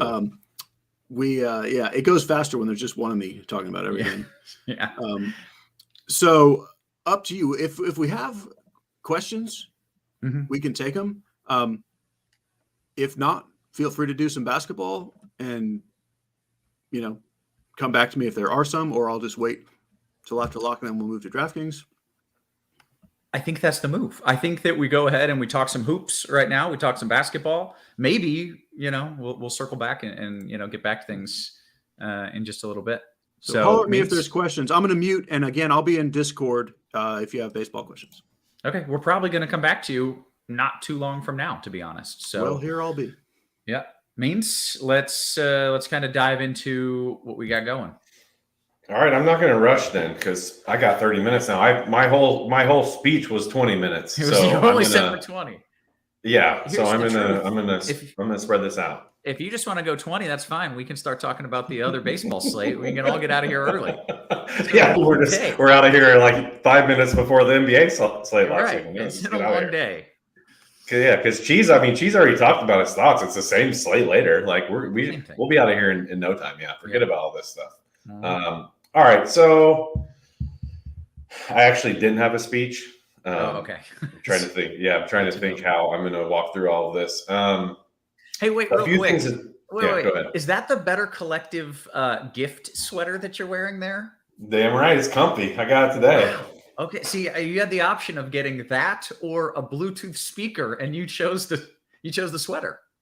Yeah, I got a Bluetooth speaker. I don't need another one. I can rep if I got this on. Yeah, I went with the you're probably just wearing a normal shirt and walking around with your Bluetooth speaker like this. It did have the BC logo nicely on it. There you go. Okay, others chose the sweater as well. Dean went contrarian with the blanket. I just thought, like, I can't say no to a Bluetooth speaker, even if I already have like 3 of them. It just seemed. I'm not shocked that Dean got the blanket. He's got to crawl up under something when he watches all these movies and TV shows. Cozy Dean. All right. A Bluetooth speaker is not a thing you need one of. Like, I don't know what that means. I have a Bluetooth speaker, so I don't need one. I'm with you, right? Like, you put one in every room and put one outside, put one in the car. Like, what are you talking about? Get more. I couldn't say no to it. Maybe I have one. Maybe my house is wired speakered. All right, Bill Gates. In every room. Okay. Just maybe. Aren't you fancy? All right. It's actually not. I didn't think it was. Let's talk about this hoop slate. There's weird things happening, man. Weird things. Yeah. Two things I want to clarify, or not. One I want to clarify. Another one I just want to talk through because we need to talk through it. Yeah. I heard the guys before us talking about the Vooch Drummond thing, like lock buttoning Drummond. So we sent out an alert that there's one thing I was about to talk about was Luka, and we just got an alert he will sit after the first quarter. Oh, Great. Okay. So just to be clear, they're really just tanking the season. They don't want to win. Yeah, so they're very much alive to be in the play-in tournament, which I mean, were they like a 7 seed last year and they like went to the Western Conference Finals, right? Weren't they a 7 seed? I think they were, or maybe not. I don't know. Regardless, the West is jam-packed outside of maybe Phoenix, and they're very much alive to get in the play-in tournament. But the issue is their pick is due to be sent to New York if it's top 10. It's protected. Yeah, it's top 10 protected. So they're trying to lose enough to get in the top 10 so they have to send their pick. Which instead of the system is just flawed. Yeah, the system's flawed if you're like actively losing games for that reason. But that's a show for another night. Yeah, I hate it. That was one thing I wanted to talk about, and that's off because I was going to talk through that, trying to figure out what the hell was going on. Like, why would they keep him active and sit everyone else? But apparently it's just for Slovenia night, so he's getting his 1 quarter in to showcase his skills. He's going to ball in that quarter. He's going to crush that quarter. It's irrelevant for everything because he's 12-4 on DK. So, yeah, that was one thing I want to talk about, the Vooch thing. So we sent an alert that Vooch was out, and that's because a beat writer, not a Bulls beat writer, but the Celtics play-by-play guy referenced that Vooch is out tonight when talking about something else. And now we're thinking he was just assuming Vooch is out because some other Bulls guys are out. So we're keeping him in projections. If for some reason he is out and this guy's right, because no one else has run with that as far as like other writers. If Vooch is out, Drummond is just like the best play on the slate. Because like we've gone down the Drummond path like years and years on this show. It's fun. Like, yeah, like it's not one of those, what should I do? Is this good chalk or bad chalk? When he's like priced as a backup, like 4K or whatever he is. I haven't even looked, honestly, because I was just going to assume I was going to play him. I'll be looking at that. Yeah, he's 3.5 on DraftKings. It's not up for debate. The guy's like elite per minute, and if he plays starters minutes, like when he was a starting center with the Pistons or whatever, he was like an 8 or 9K player. And this guy, it's like literally the lock button of all lock buttons. So if that happens, which maybe it will, maybe this guy knows, and who knows? That game starts an hour and a half after the slate lock. So, like, I got it in the back of my mind because, like, you don't just say that without, I mean, there's at least, it's like one of those where there's smoke, there's fire things. Yeah. So maybe he slipped, but it's worth keeping it in the back of your mind because if nothing else, why are they sitting Levine and DeRozan, but Vooch is playing? Like, that's another thing. What sense does that make? And according to producer Steve, I believe, or whoever's producing, the beat writer and Vooch are boys. So that would I don't know if that's sarcasm or not. I made that up. Oh my there we go. There we go. Damn it. In the sarcasm. All right, so that is important. I'm not going to go through everyone who's out because everyone's out. I think it's better if I'm just going to like kind of peek through these games real quick and just look at any situations we're waiting on. So like this first game, Houston, Charlotte, not waiting on anything. We got the DSJ news. I need to hit a refresh actually. Let me get my alert here. The Rockets will start KPJ Green. Yeah, all right, that's normal. Sorry, just waiting for my lineup HQ to refresh while I go through this here in a second.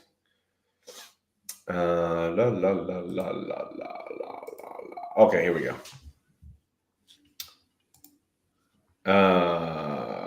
My goodness, be slower. Here we go. All right, so that game's clean. Washington, Miami. We know what's going on here. We got a lot of Miami news. My God, this is so slow. Jimmy's out, Bam's out. So like there's plays here for Miami. Oladipo, probably the top one for me. Then Gabe Vincent would be next. Then some other stuff is in play that you can see in lineup HQ, but Vincent and Oladipo are the top ones there. Detroit, nothing really going on there just because they're okay, but they've been tanking for a while, so everyone's priced up. Pacers, all right, so they have a handful of guys out. The key thing here is that not only is Miles Turner out, which he's been out for a while, but Isaiah Jackson is also, or I'm sorry, Jalen Smith is also out. So that's one less one less big to eat into Isaiah Jackson's minutes, and he's cheap. So I really, really like Isaiah Jackson tonight. He's on FanDuel, he's 5.5. On DraftKings, he's 4.4. A really good play on DraftKings. But a good, I mean, he's got good stocks upside on FanDuel. So the 5.5 tag isn't as expensive as it might seem because you get the scoring boost over there.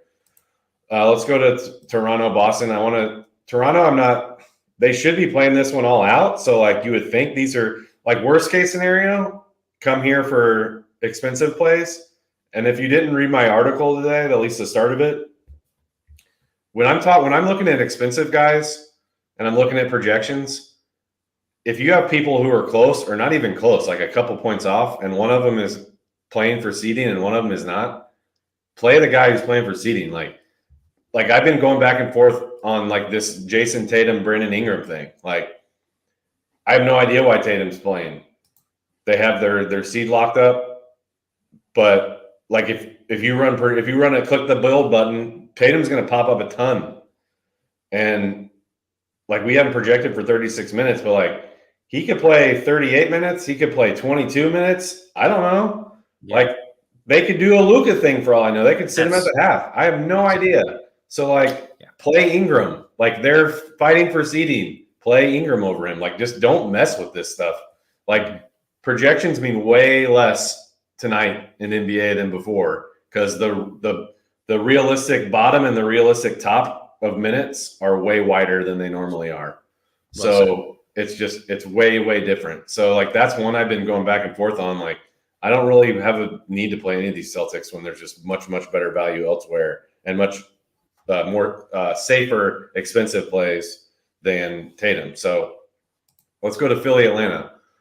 Atlanta should be playing this one all out. So another game you can come to. If you want to play Trey, you want to play DeJounte for a spin up, these guys are fine too. But Philly is like where we're going to come for cheap stuff because they have everybody out. So like Shake Milton, Jaden Springer, who is a baller, who like just carried their team to the G League title and wouldn't be surprised if they just like let him cook. He's like really cheap. I love dudes like this who are like, me too. We want to see what you're like when you're like the guy. Come be the guy tonight and do your thing. And he's cheap. So I really like Springer tonight. And he's only like 10% on DK. I think he's a little higher on FanDuel. So, but I really like him tonight. So that's a place we can come for some cheap stuff. Orlando, Brooklyn. We just got some Orlando news. It's just like the guys, I think Paolo's out. We knew Mo Wagner's out. Wendell Carter's out. Like it's not as appealing as it was last night, and Bulbul's not starting like he was last night. So we can come here for some cheap stuff, like Goga Bitadze would probably be the lead guy there. But then Brooklyn, another place we can come for expensive players. These guys are fighting for seeding. They're trying to hold on to the 6th seed. So they're trying to stay out of the play-in tournament. That's a huge freaking deal considering what this team has gone through the past couple of years to like go through all this Harden, KD, Kyrie stuff, ship them all out, get new guys in, and then still not even and then stay out of the play-in tournament and stay in the top 6. Like I think that like these guys are prideful in trying to do that. And I've talked about every time I'm on a show, they're on a slate. They ride their main guys a ton of minutes. Like Mikal Bridges, just completely balling. Like since he came over to Brooklyn, he's only 8.7 on DK. I think he's 9.1 on FanDuel. So like that is like he's going to play 38 minutes, 40 minutes if this game is anywhere near close. So he's a great spin up option. Claxton, Dinwiddie, all good guys you can come back to when you need to spend after you jam in your favorite cheap value. Knicks, Pelicans. Don't love the Knicks. Maybe some things will look a little better if Barrett's out. And I know this is still Tibbs, but like the closer we get to the playoffs, the less likely he is to Tibbs it as far as minutes. Like, because like he just went all out with like Quickly and Toppin the other night and Quentin Grimes. Not necessarily going to happen again tonight, but like you can find something better.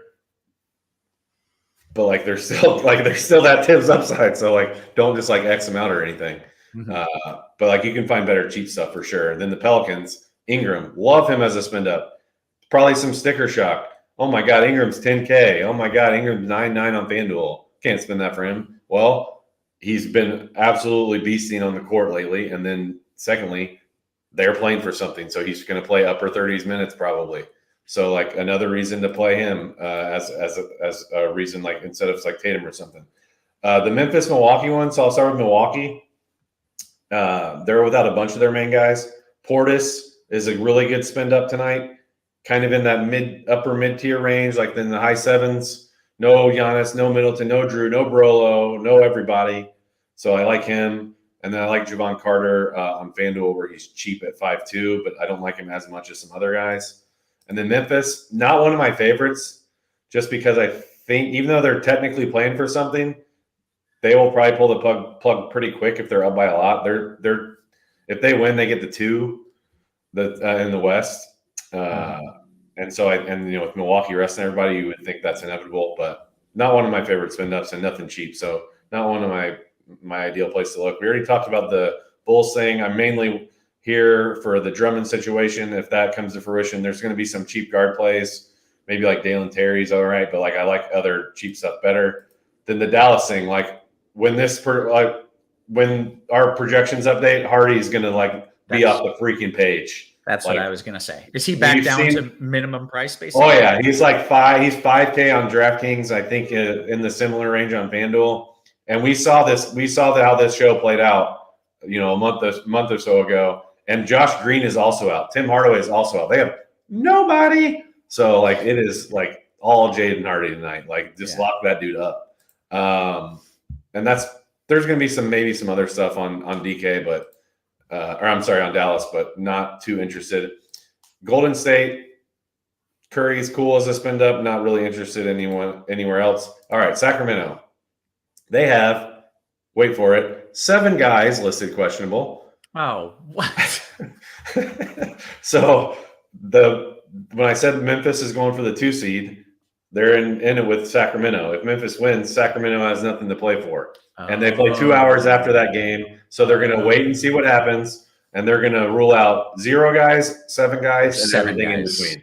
That's crazy. So the main guy I'm looking at here is Terrence Davis. He's really cheap. And they're especially if Fox and Sabonis are out, we'll talk Malik Monk, we'll talk Herter, but those guys are questionable. If Herter and Monk Monk is not questionable, but Keegan Murray and Davion Mitchell are. If you start ruling out those tertiary guys, then it's Terrence Davis is going to be the only dude out there who can shoot, him and Monk. So I really like Terrence Davis. Moving on to the very last game of the night. Hoosier Hang Banners. Do we like Toronto guys to play big minutes? I think so. The spread is close for Boston, and they're playing for seeding. They're in the play-in. They're trying to jump up and get home court advantage and play-in tournament and whatnot. So I do like them to play big minutes. They're just fully healthy and fully priced. So they don't look great in projections, but we don't care. We are not caring about that stuff when we're talking about paying for expensive guys. For cheap guys, look at projections. For expensive guys, look at situation. That's the best way I could put it for the whole slate. Then the last game, Phoenix Lakers. Phoenix is ruled out their big 4. They also ruled out TJ Warren. So we love campaign tonight. The dude, he has, I was looking at court IQ stuff when the main guys are off. He has 30% usage, 40+% assist rate. That is an 8K player. He's 4K. So play it. Cheese, and then Lakers, did you enjoy the name as well, Cheese? I'm laughing because I was just in the background. I've heard of the guy, but I just heard the word campaign. I was I think we're making who's campaigning for what? And then I realized immediately, campaign is a person. Yeah. I've heard of that. Campaigning for campaign, yes. But that's all I heard was campaign. So anyway, it made me happy. I don't know why. I'm easy to please. Carry It's a good on. name. It's a good name. The last thing is the Lakers, who are playing the Suns. They're technically playing for seeding 2. They have AD and LeBron listed questionable. I think those are fake questionable tags, and they should be playing just to make sure they get this win tonight. Good places to come to for spend ups. I probably prefer AD a little more, but I like some other guys I mentioned for spend ups besides those guys. So that's like kind of just a quick run through of everything. As far as a recap, is like what we're waiting on. It's Kings basically, because like that could like let me look at our lineups page. Because right now they have 15 guys, but 15 minus 7. Yeah. So like that could be a big situation, but it's tricky because it's the last game of the night or the second to last game of the night. And there's only 2 games in that window. So like, and it's an hour. They started an hour and a half after the other 9 games will have started. So, I mean, I'm building the main lineup, and I was trying to leave some room for Terrence Davis, but like it's not going to be a given at this point. Gotcha. Okay. All right. If you guys have questions, especially basketball questions or FanDuel, I guess FanDuel baseball questions, too late. If you have basketball questions, get them in. Means. Do I have to keep going? No, you don't. But you just had this look like you were about to add something. It's something big was coming there. Yeah. Oh, really? I was like, crap, I have to build my lineup now. That's really what I was thinking. Okay, you do that. We've got a few questions coming in. I'll start with this one. Cheese always looks as like he's going bowling after the show. Cheese, are you going bowling after the show, and are you a good bowler? So I would say this. That's the look that I'm going for. But I'm never going bowling after the show. Okay. I hate bowling with a fiery passion. But I do attempt to look as if I'm about to go bowling. Why do you hate bowling with a fiery passion? That's interesting.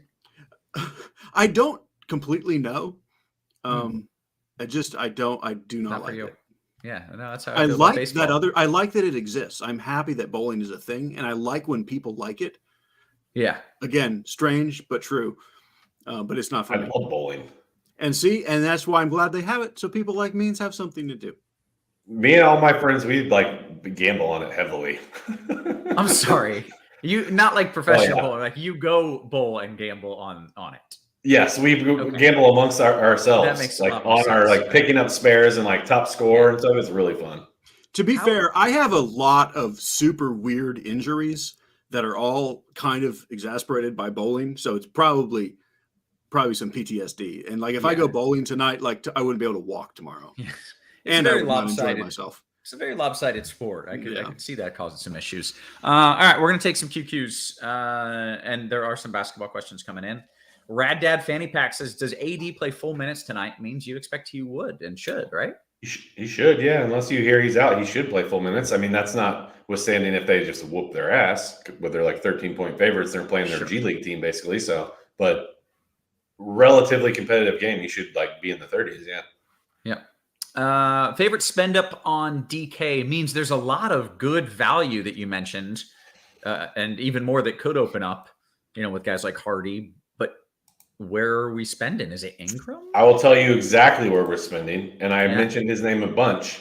And if you were paying attention most of the show, a lot of my favorite plays are guards.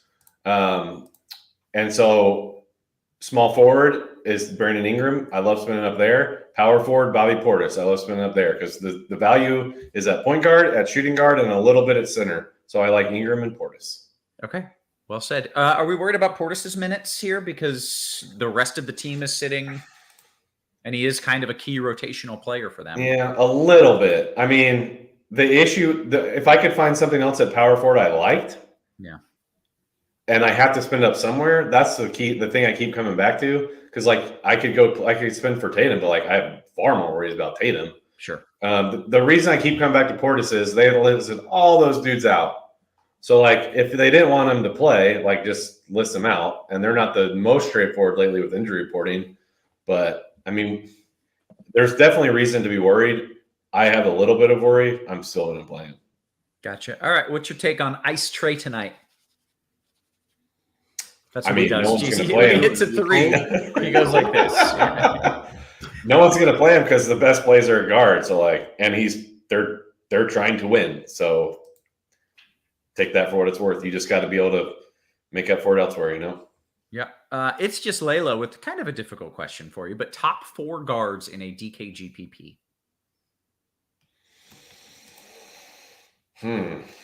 Hardy's in the Well, top I would say Hardy, especially because this news is late-ish, that like people won't react as quick to the stuff that we've been building around all day. So I would say Hardy is probably my favorite. Then I would say spend up like Trey. And he said DK GPP. I would go over the field on campaign just because Cheese likes his name. I really do. I'm in fact campaigning for that. Yeah, that's good. Let me think. Who would be my other one? I'll go Teo Maladon just because that news came out a little late with DSJ out.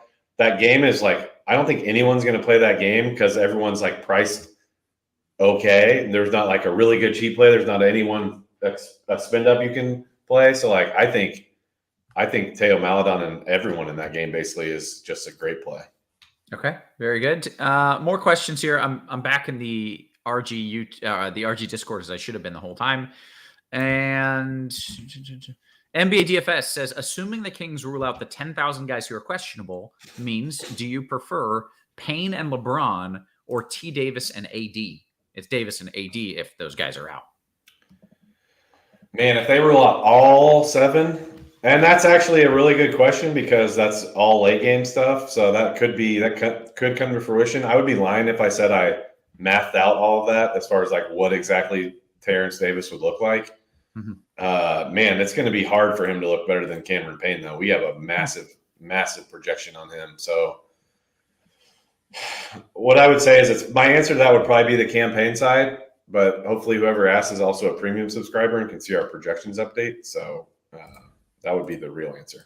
Okay. It is. It's in the RG Discord, so I would think they are indeed. It's in the Crunch Time channel, rather. Luke says DK GPP means Ingram v. LeBron. GPP? I'd still go Ingram. Yappy says DK GPP. Can I play AD and Bron in the same lineup? DK, no, I would not. On an 11-game slate, I would not play them both in the same lineup. Very good. All right. If the Kings sit their starters, okay. Can you guess what his projection would be? I mean, good. Who? Terrence Davis? Yeah, it would be good. Yeah, I know that's hard to. We got a whole team that does that. There's a whole science behind it. FanDuel tournaments. Can you play AD and LeBron in the same lineup? Wow. Okay. Another question. I just would not do that. Yeah. Okay. DK Cash, your favorite Heat guard in DK Cash? Oladipo. Very good. A few more QQs. Oh, we got a baseball question. Hey, Cheese, how do you differentiate your lineups when Mookie is second outfield on DK? Is he only inserted in your second base slot? I wouldn't quite say only, but pretty darn close to only, because outfield is so much better than second base. So it's not like I make a rule second base only, but almost every time he's going to be at second base. Yeah, there's almost always good plays in the outfield, and there's very rarely good plays at second base. Exactly. So that just, that makes sense. We're going to take a few more questions. Means we got some basketball in. We'll keep you around to lock here. Raw points, Bags versus Jalen Smith Jr. Or just Jay Smith Jr. It's Jalen, right? No, Jabari. Jabari. Sorry. I would probably go Jabari. Okay. Is he on the my team? Yep, the Rockets. Yep. There are 3 people that are something junior on that team. There's Kevin Porter Jr., there's Smith Jr., Martin Jr. Martin.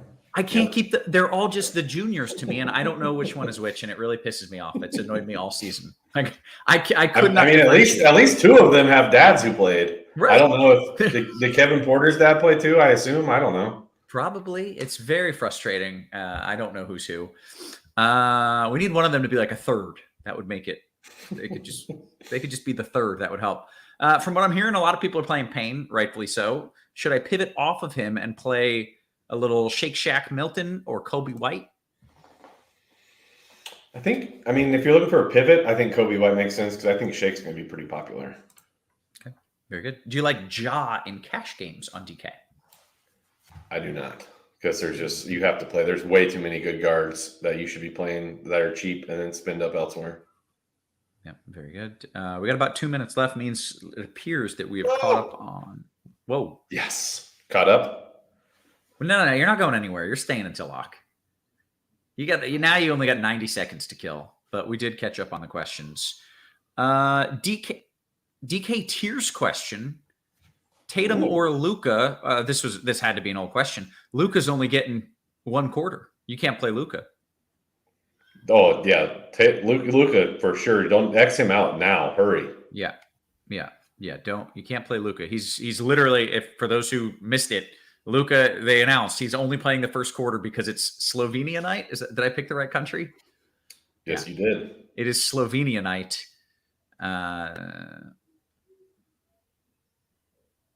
This is interesting. Hendo says Vooch has played in all 80 games with all the other Bulls being out. It makes sense that he may want to keep that streak alive. They could do that stupid. They could do the first quarter thing and play Drummond. You are not wrong. Token start. Yep. Give him the start. Give him his first rotation and call it from there.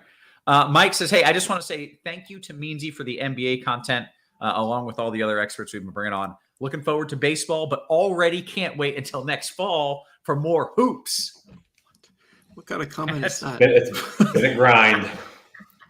Yeah. Meansy, as always, man, you've done just an excellent job this season. Hey, but don't go yet. Meansy, don't go yet. No, he's not going anywhere. Okay, because I just heard about this being Slovenian night. So while you're doing this, I just Googled Slovenian foods. So because try to figure out what we're gonna have tonight. Meansy, what are you having tonight for Slovenian night? I recommend number 1 is crunch. I was thinking of pierogi. Is pierogi Slovenian? I got potika. I got okay. Prigmershka Gibianika, which is like a cake. I got kraski. Is baklava something? Or am I making that up? That's Greek, I think. Yeah. No, close enough, right? Zaganjiki. I feel like things wrapped in grape leaves. Slovenian. I don't know. These are fantastic names. Oh, sounds delicious. Goodness. These are better than the names of the basketball players. Yeah, Andy, great job. We all love you, man. Let's talk more about how great Andy is. Ooh, there's something called Moknik is number 8. Means you've done a wonderful job. I was going to say, I know you've been doing a lot behind the scenes as well this season. So good work.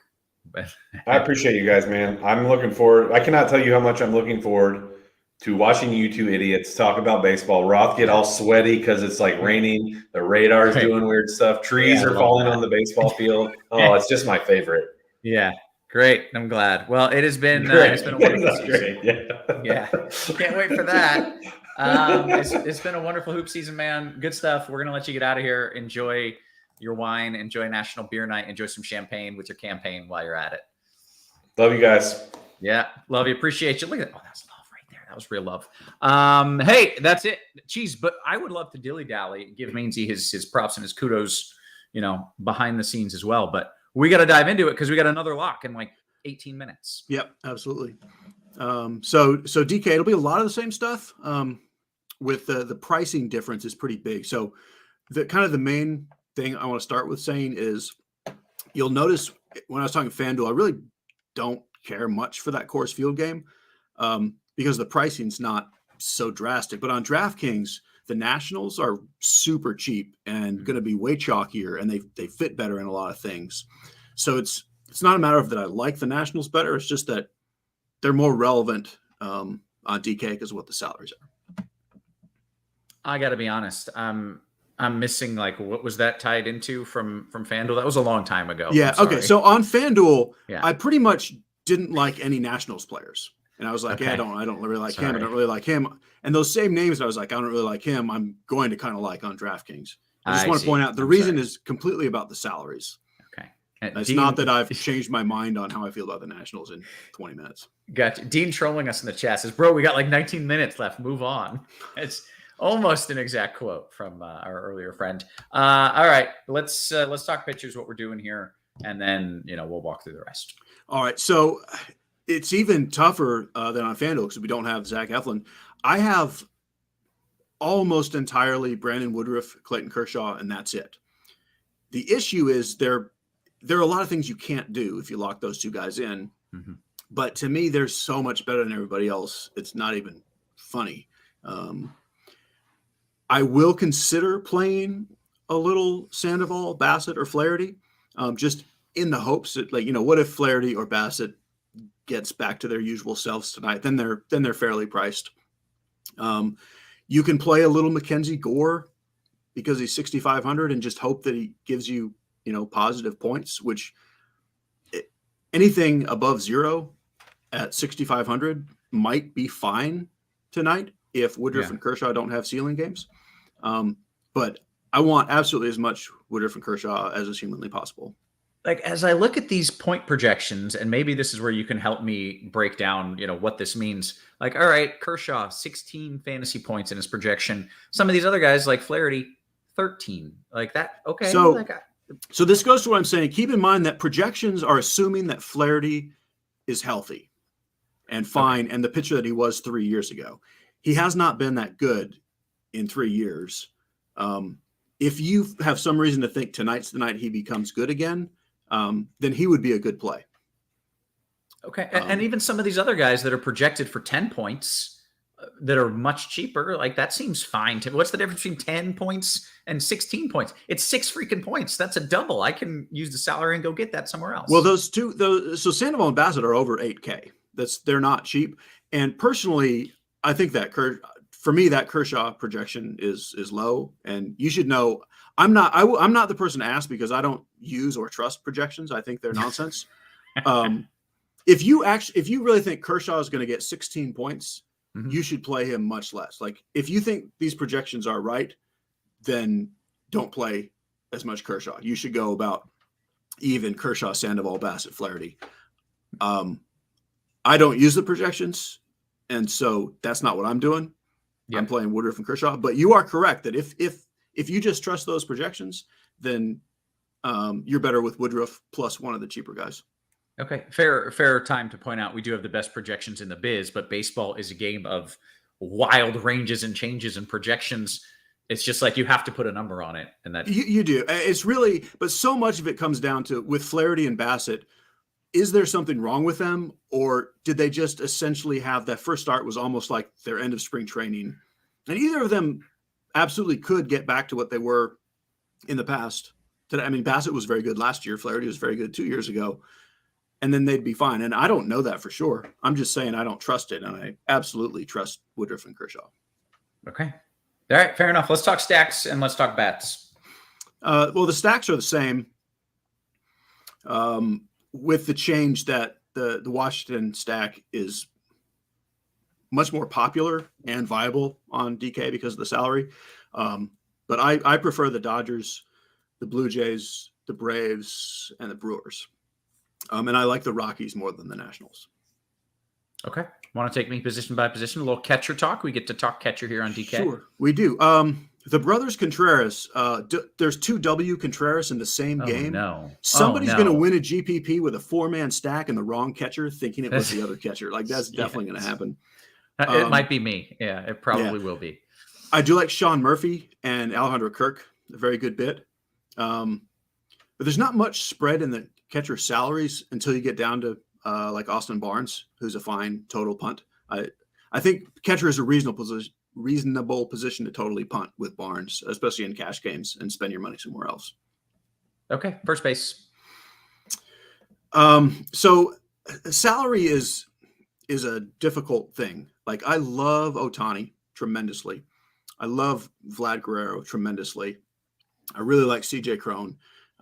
But you can't spend everywhere. So I'm playing Rowdy Tellez mostly at first base for 3,300. I think Dominic Smith will be the more popular cheap guy, but those two guys at 32 and 33 make it a very viable position to go cheap at. I didn't even mention Matt Olson in there. So I love the expensive guys, but Tellez and Dominic Smith are probably the more correct play to use that salary somewhere else. Where is O'Hop? Because apparently he is a guy and it is National Beer Day and hops are in beer, and I Really? feel like there's a narrative. Okay, that's a good point. So he's a catcher for the Okay. Angels. Definitely play him in your Angel stacks, and now I think you move him up a spot for beer day. Yeah, thank you. I just wanted to make sure we got that in. Okay, second base, please. Oh, Yeah. let me guess. It's not good, but Well, you got Mookie Betts. Yeah, so DK is trying to help by putting Mookie Betts at second, which again, going back to the first base thing, it makes me want to go cheaper at first if that lets me get Mookie Betts at second. Boots. I also like Albies, but 4,600 is not cheap. This is where we start to see that more nationals come into play. I think Louis Garcia will be pretty popular. I don't know. I don't really care for him. He's fine. But if I'm just going cheap for the sake of going cheap, I would just play Bryce Durang for 2,500 or Miguel Vargas for 2,400. Like, that's super cheap. Vargas is definitely a better hitter than Garcia, I think, and Durang at least can steal a bunch of bases if he gets on. But basically, Betts, Albies, or go cheap is what I'm doing. How often does Mookie Boots actually play second base? Like, is it a worthy tag to give him second base, or are they just trying to help? I don't know what made them decide to do it immediately. I actually didn't look where he's played this season. I assume he plays occasionally. All right. I should look. I assume that means he's played there this season already. Yeah. All right. Just curious. But, all right. Third base. You can't get Mookie Boots and Machado. That's too pricey. Yeah. So Machado and Riley, just fantastic. And they're great. And you can't get all these guys in all the lineups. So that's going to make Montero and Candelario, the Coors Field guys, very popular at third base. They're 2,900 and 3,100. And again, that's where, like, I don't like Candelario at all on FanDuel, but on DK, 2,900 batting second for Washington. Yeah, it makes a lot of sense. If possible, I would try to get up to Matt Chapman, who's kind of in the middle at 44. And I'm also interested in Brian Anderson as a direct pivot off those Coors guys. But certainly in a cash game, you're just playing Montero or Candelario, I think, and spending if you're spending elsewhere. Makes sense. Okay, shortstop. Bogarts is the best guy, but comparatively to the top plays in the outfield and first base, I don't love him, so he's not a priority spend for me at all. For me, Chris Taylor, even batting eighth, Chris Taylor is the guy I want. And then I do like Bichette and Adames, just to be totally different. Like, I don't think they get any ownership.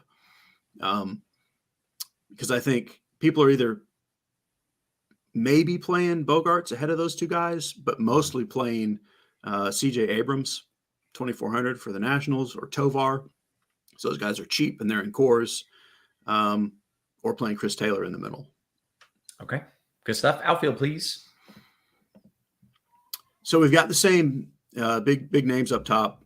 The Angels are my favorites. I would go Ohtani, Trout, Betts, Acuna, Bryant, and then Taylor Ward, and then Springer. All those guys are fantastic, but you really can't afford even two of them in most lineups. Depending on how you build, you might be able to get two of them if you're going cheap elsewhere. But we're going to need things like this is where you get super cheap plays. We've got Garrett Mitchell and Trace Thompson, who you see a bunch of tags on. I do like both of them. Alex Call is leading off for Washington. He's going to pop. He's definitely like the cash game chalk, cheap guy. Even cheaper, like you can do the Braves, Sam Hilliard, Eddie Rosario, Victor Robles. I don't mind doing him instead of Call, just to be a little different with Washington bats. Most lineups, you're going to need one of these, if not two, sub 3K outfielders. I would lean with Call in cash games and then Mitchell and Thompson in tournaments. Just barely over 3K. I love Jesse Winker. He's probably my favorite of the semi-cheap guys. Chris Taylor, you're probably playing at shortstop, but he's there. And then mid-rangey is kind of tough. Like, there just aren't that many players at all sort of around the 4K range. JD Martinez is more pricey here than on FanDuel, but I still like him. Okay. feel that is a completed job there. Anything else that you want to add as a general outlook? I think that's all the players. I mean, the way I'm personally doing it is I'm playing Woodruff and Kershaw and just punting a few spots to make that work. But again, I don't know that Chris Bassett is not going to just all of a sudden be who he was last year, in which case he's a good play. I don't know that Jack Flaherty can't all of a sudden be who he was 3 years ago. Then he's a great play. Feel free to do what you want to do with those guys. And what I want to do with them is not play them. Not play it. Yeah, that makes sense to me. You got to prove it. If you've been sucking for a year, you got or 3 years. I need to see it once. Yeah, exactly. You got to show me at least a little something. Hey, Cheese, important question here. Who is the only undefeated team left in baseball? I believe that's Tampa. That's right, baby. That's my Rays. Let's go. You did tell me before the season started that they were going to be. Have you looked at who they played this year? They're playing Oakland now, so they are good. I mean, they're always good. Like they're never. It's never fake with them. Yeah. All right. We'll see if we got a few questions. The H train coming in. They're winning now and have the bases loaded, no outs. So they're about to win another game, and it's against Oakland. So we already knew they were about to win another game. DK Cash, Kirk and Meneses versus Ruiz and Olsen. That's K Ruiz in case there's multiple Ruizes. I slightly lean Ruiz Olsen. Those are very, very similar. All right. Very good. Let's see if we got anything in the old Discord. Hey, Cheese, do you like Betts and Ahmed or this is FanDuel GPP? Should have started with that. Betts and Ahmed or Soto and Taylor? So quite honestly, I really don't like either of those as combos at all. Why? I hate Ahmed and like I'm not playing an Arizona bat outside of a long shot stack for any reason. And Soto is like my least favorite of the expensive outfielders. Like there's definitely better things you can do than that combo. If you need me to just answer that, I'll say Soto and Taylor. Okay. Very good. Cheese, I have some wonderful news for you. I know that Locke is still about 5 minutes away, but we have answered all the questions and we have been on this show for like, I don't know, roughly all day. It's been a while. And this is my second show today. I feel like I've been here a super long time. Yeah, it's been a long day. Tyler did come with a question here. GK Cash, Dominic Smith and Chris Bryant or Ohtani and Trace Thompson? This is the second one. Okay, so this is where I need to like, I don't play cash games. And to me, like Ohtani and Trace Thompson, just far better. And I love it. But cash games, I think you're supposed to play the two guys in Coors Field. And I do like Chris Bryant. So I'll say Smith and Bryant. But for whatever it's worth, in my lineups, I have far more Ohtani and Thompson. But I'm not playing cash games. So there you go. For what it's worth, I don't play, but you would have to literally torture me to play Dom Smith and Chris Bryant over Ohtani. Yeah, that's the thing. Else. Like, yeah. Yeah. And like you kind of like Trace Thompson as a player, right? He was a name that you mentioned at least. Yeah. Best outfielder 3,500 or below DK Cash. For me, it's Winker. Yeah, it's Winker. But by all means, you should have Alex Call in cash if you don't already and just spend money somewhere else. Chinatown says, hey, I missed the top. Do you like bats in Hotlanta? Yeah, they're one of the top tier stacks. I mean, it's a big top tier. But yeah, they're a wonderful stack. They're up there. H Train says, last one. He doesn't get to say last one. I mean, it might be, hopefully. If the questions stop, and I'm okay with that, then it will be. DK Cash, Ohtani, Rowdy, or JD and Olsen? Man, these are good questions. Like, there's so many great bats. I love all these guys. I would Ohtani, Rowdy on that one. Okay. Well, with that, Cheese, I think we can get on out of here. We've got 6 whole months of this. We kicked Meansy off the show. He will not return. Thank goodness. It's about time. I was wondering when that guy would leave. That joker, I tell you what. So yeah, it's me and you and a host of rotating guests throughout the remainder of the season. Looking forward to it. I know that you are. You love the baseball. Yeah, I love me some baseball. Anthony says, are you worried about weather in TL for the bats? What the hell's TL? I think he means ATL. Oh, that makes a lot of sense. I'm not worried about it. I think it's going to be just fine. So with that, guys, we appreciate you. We love you.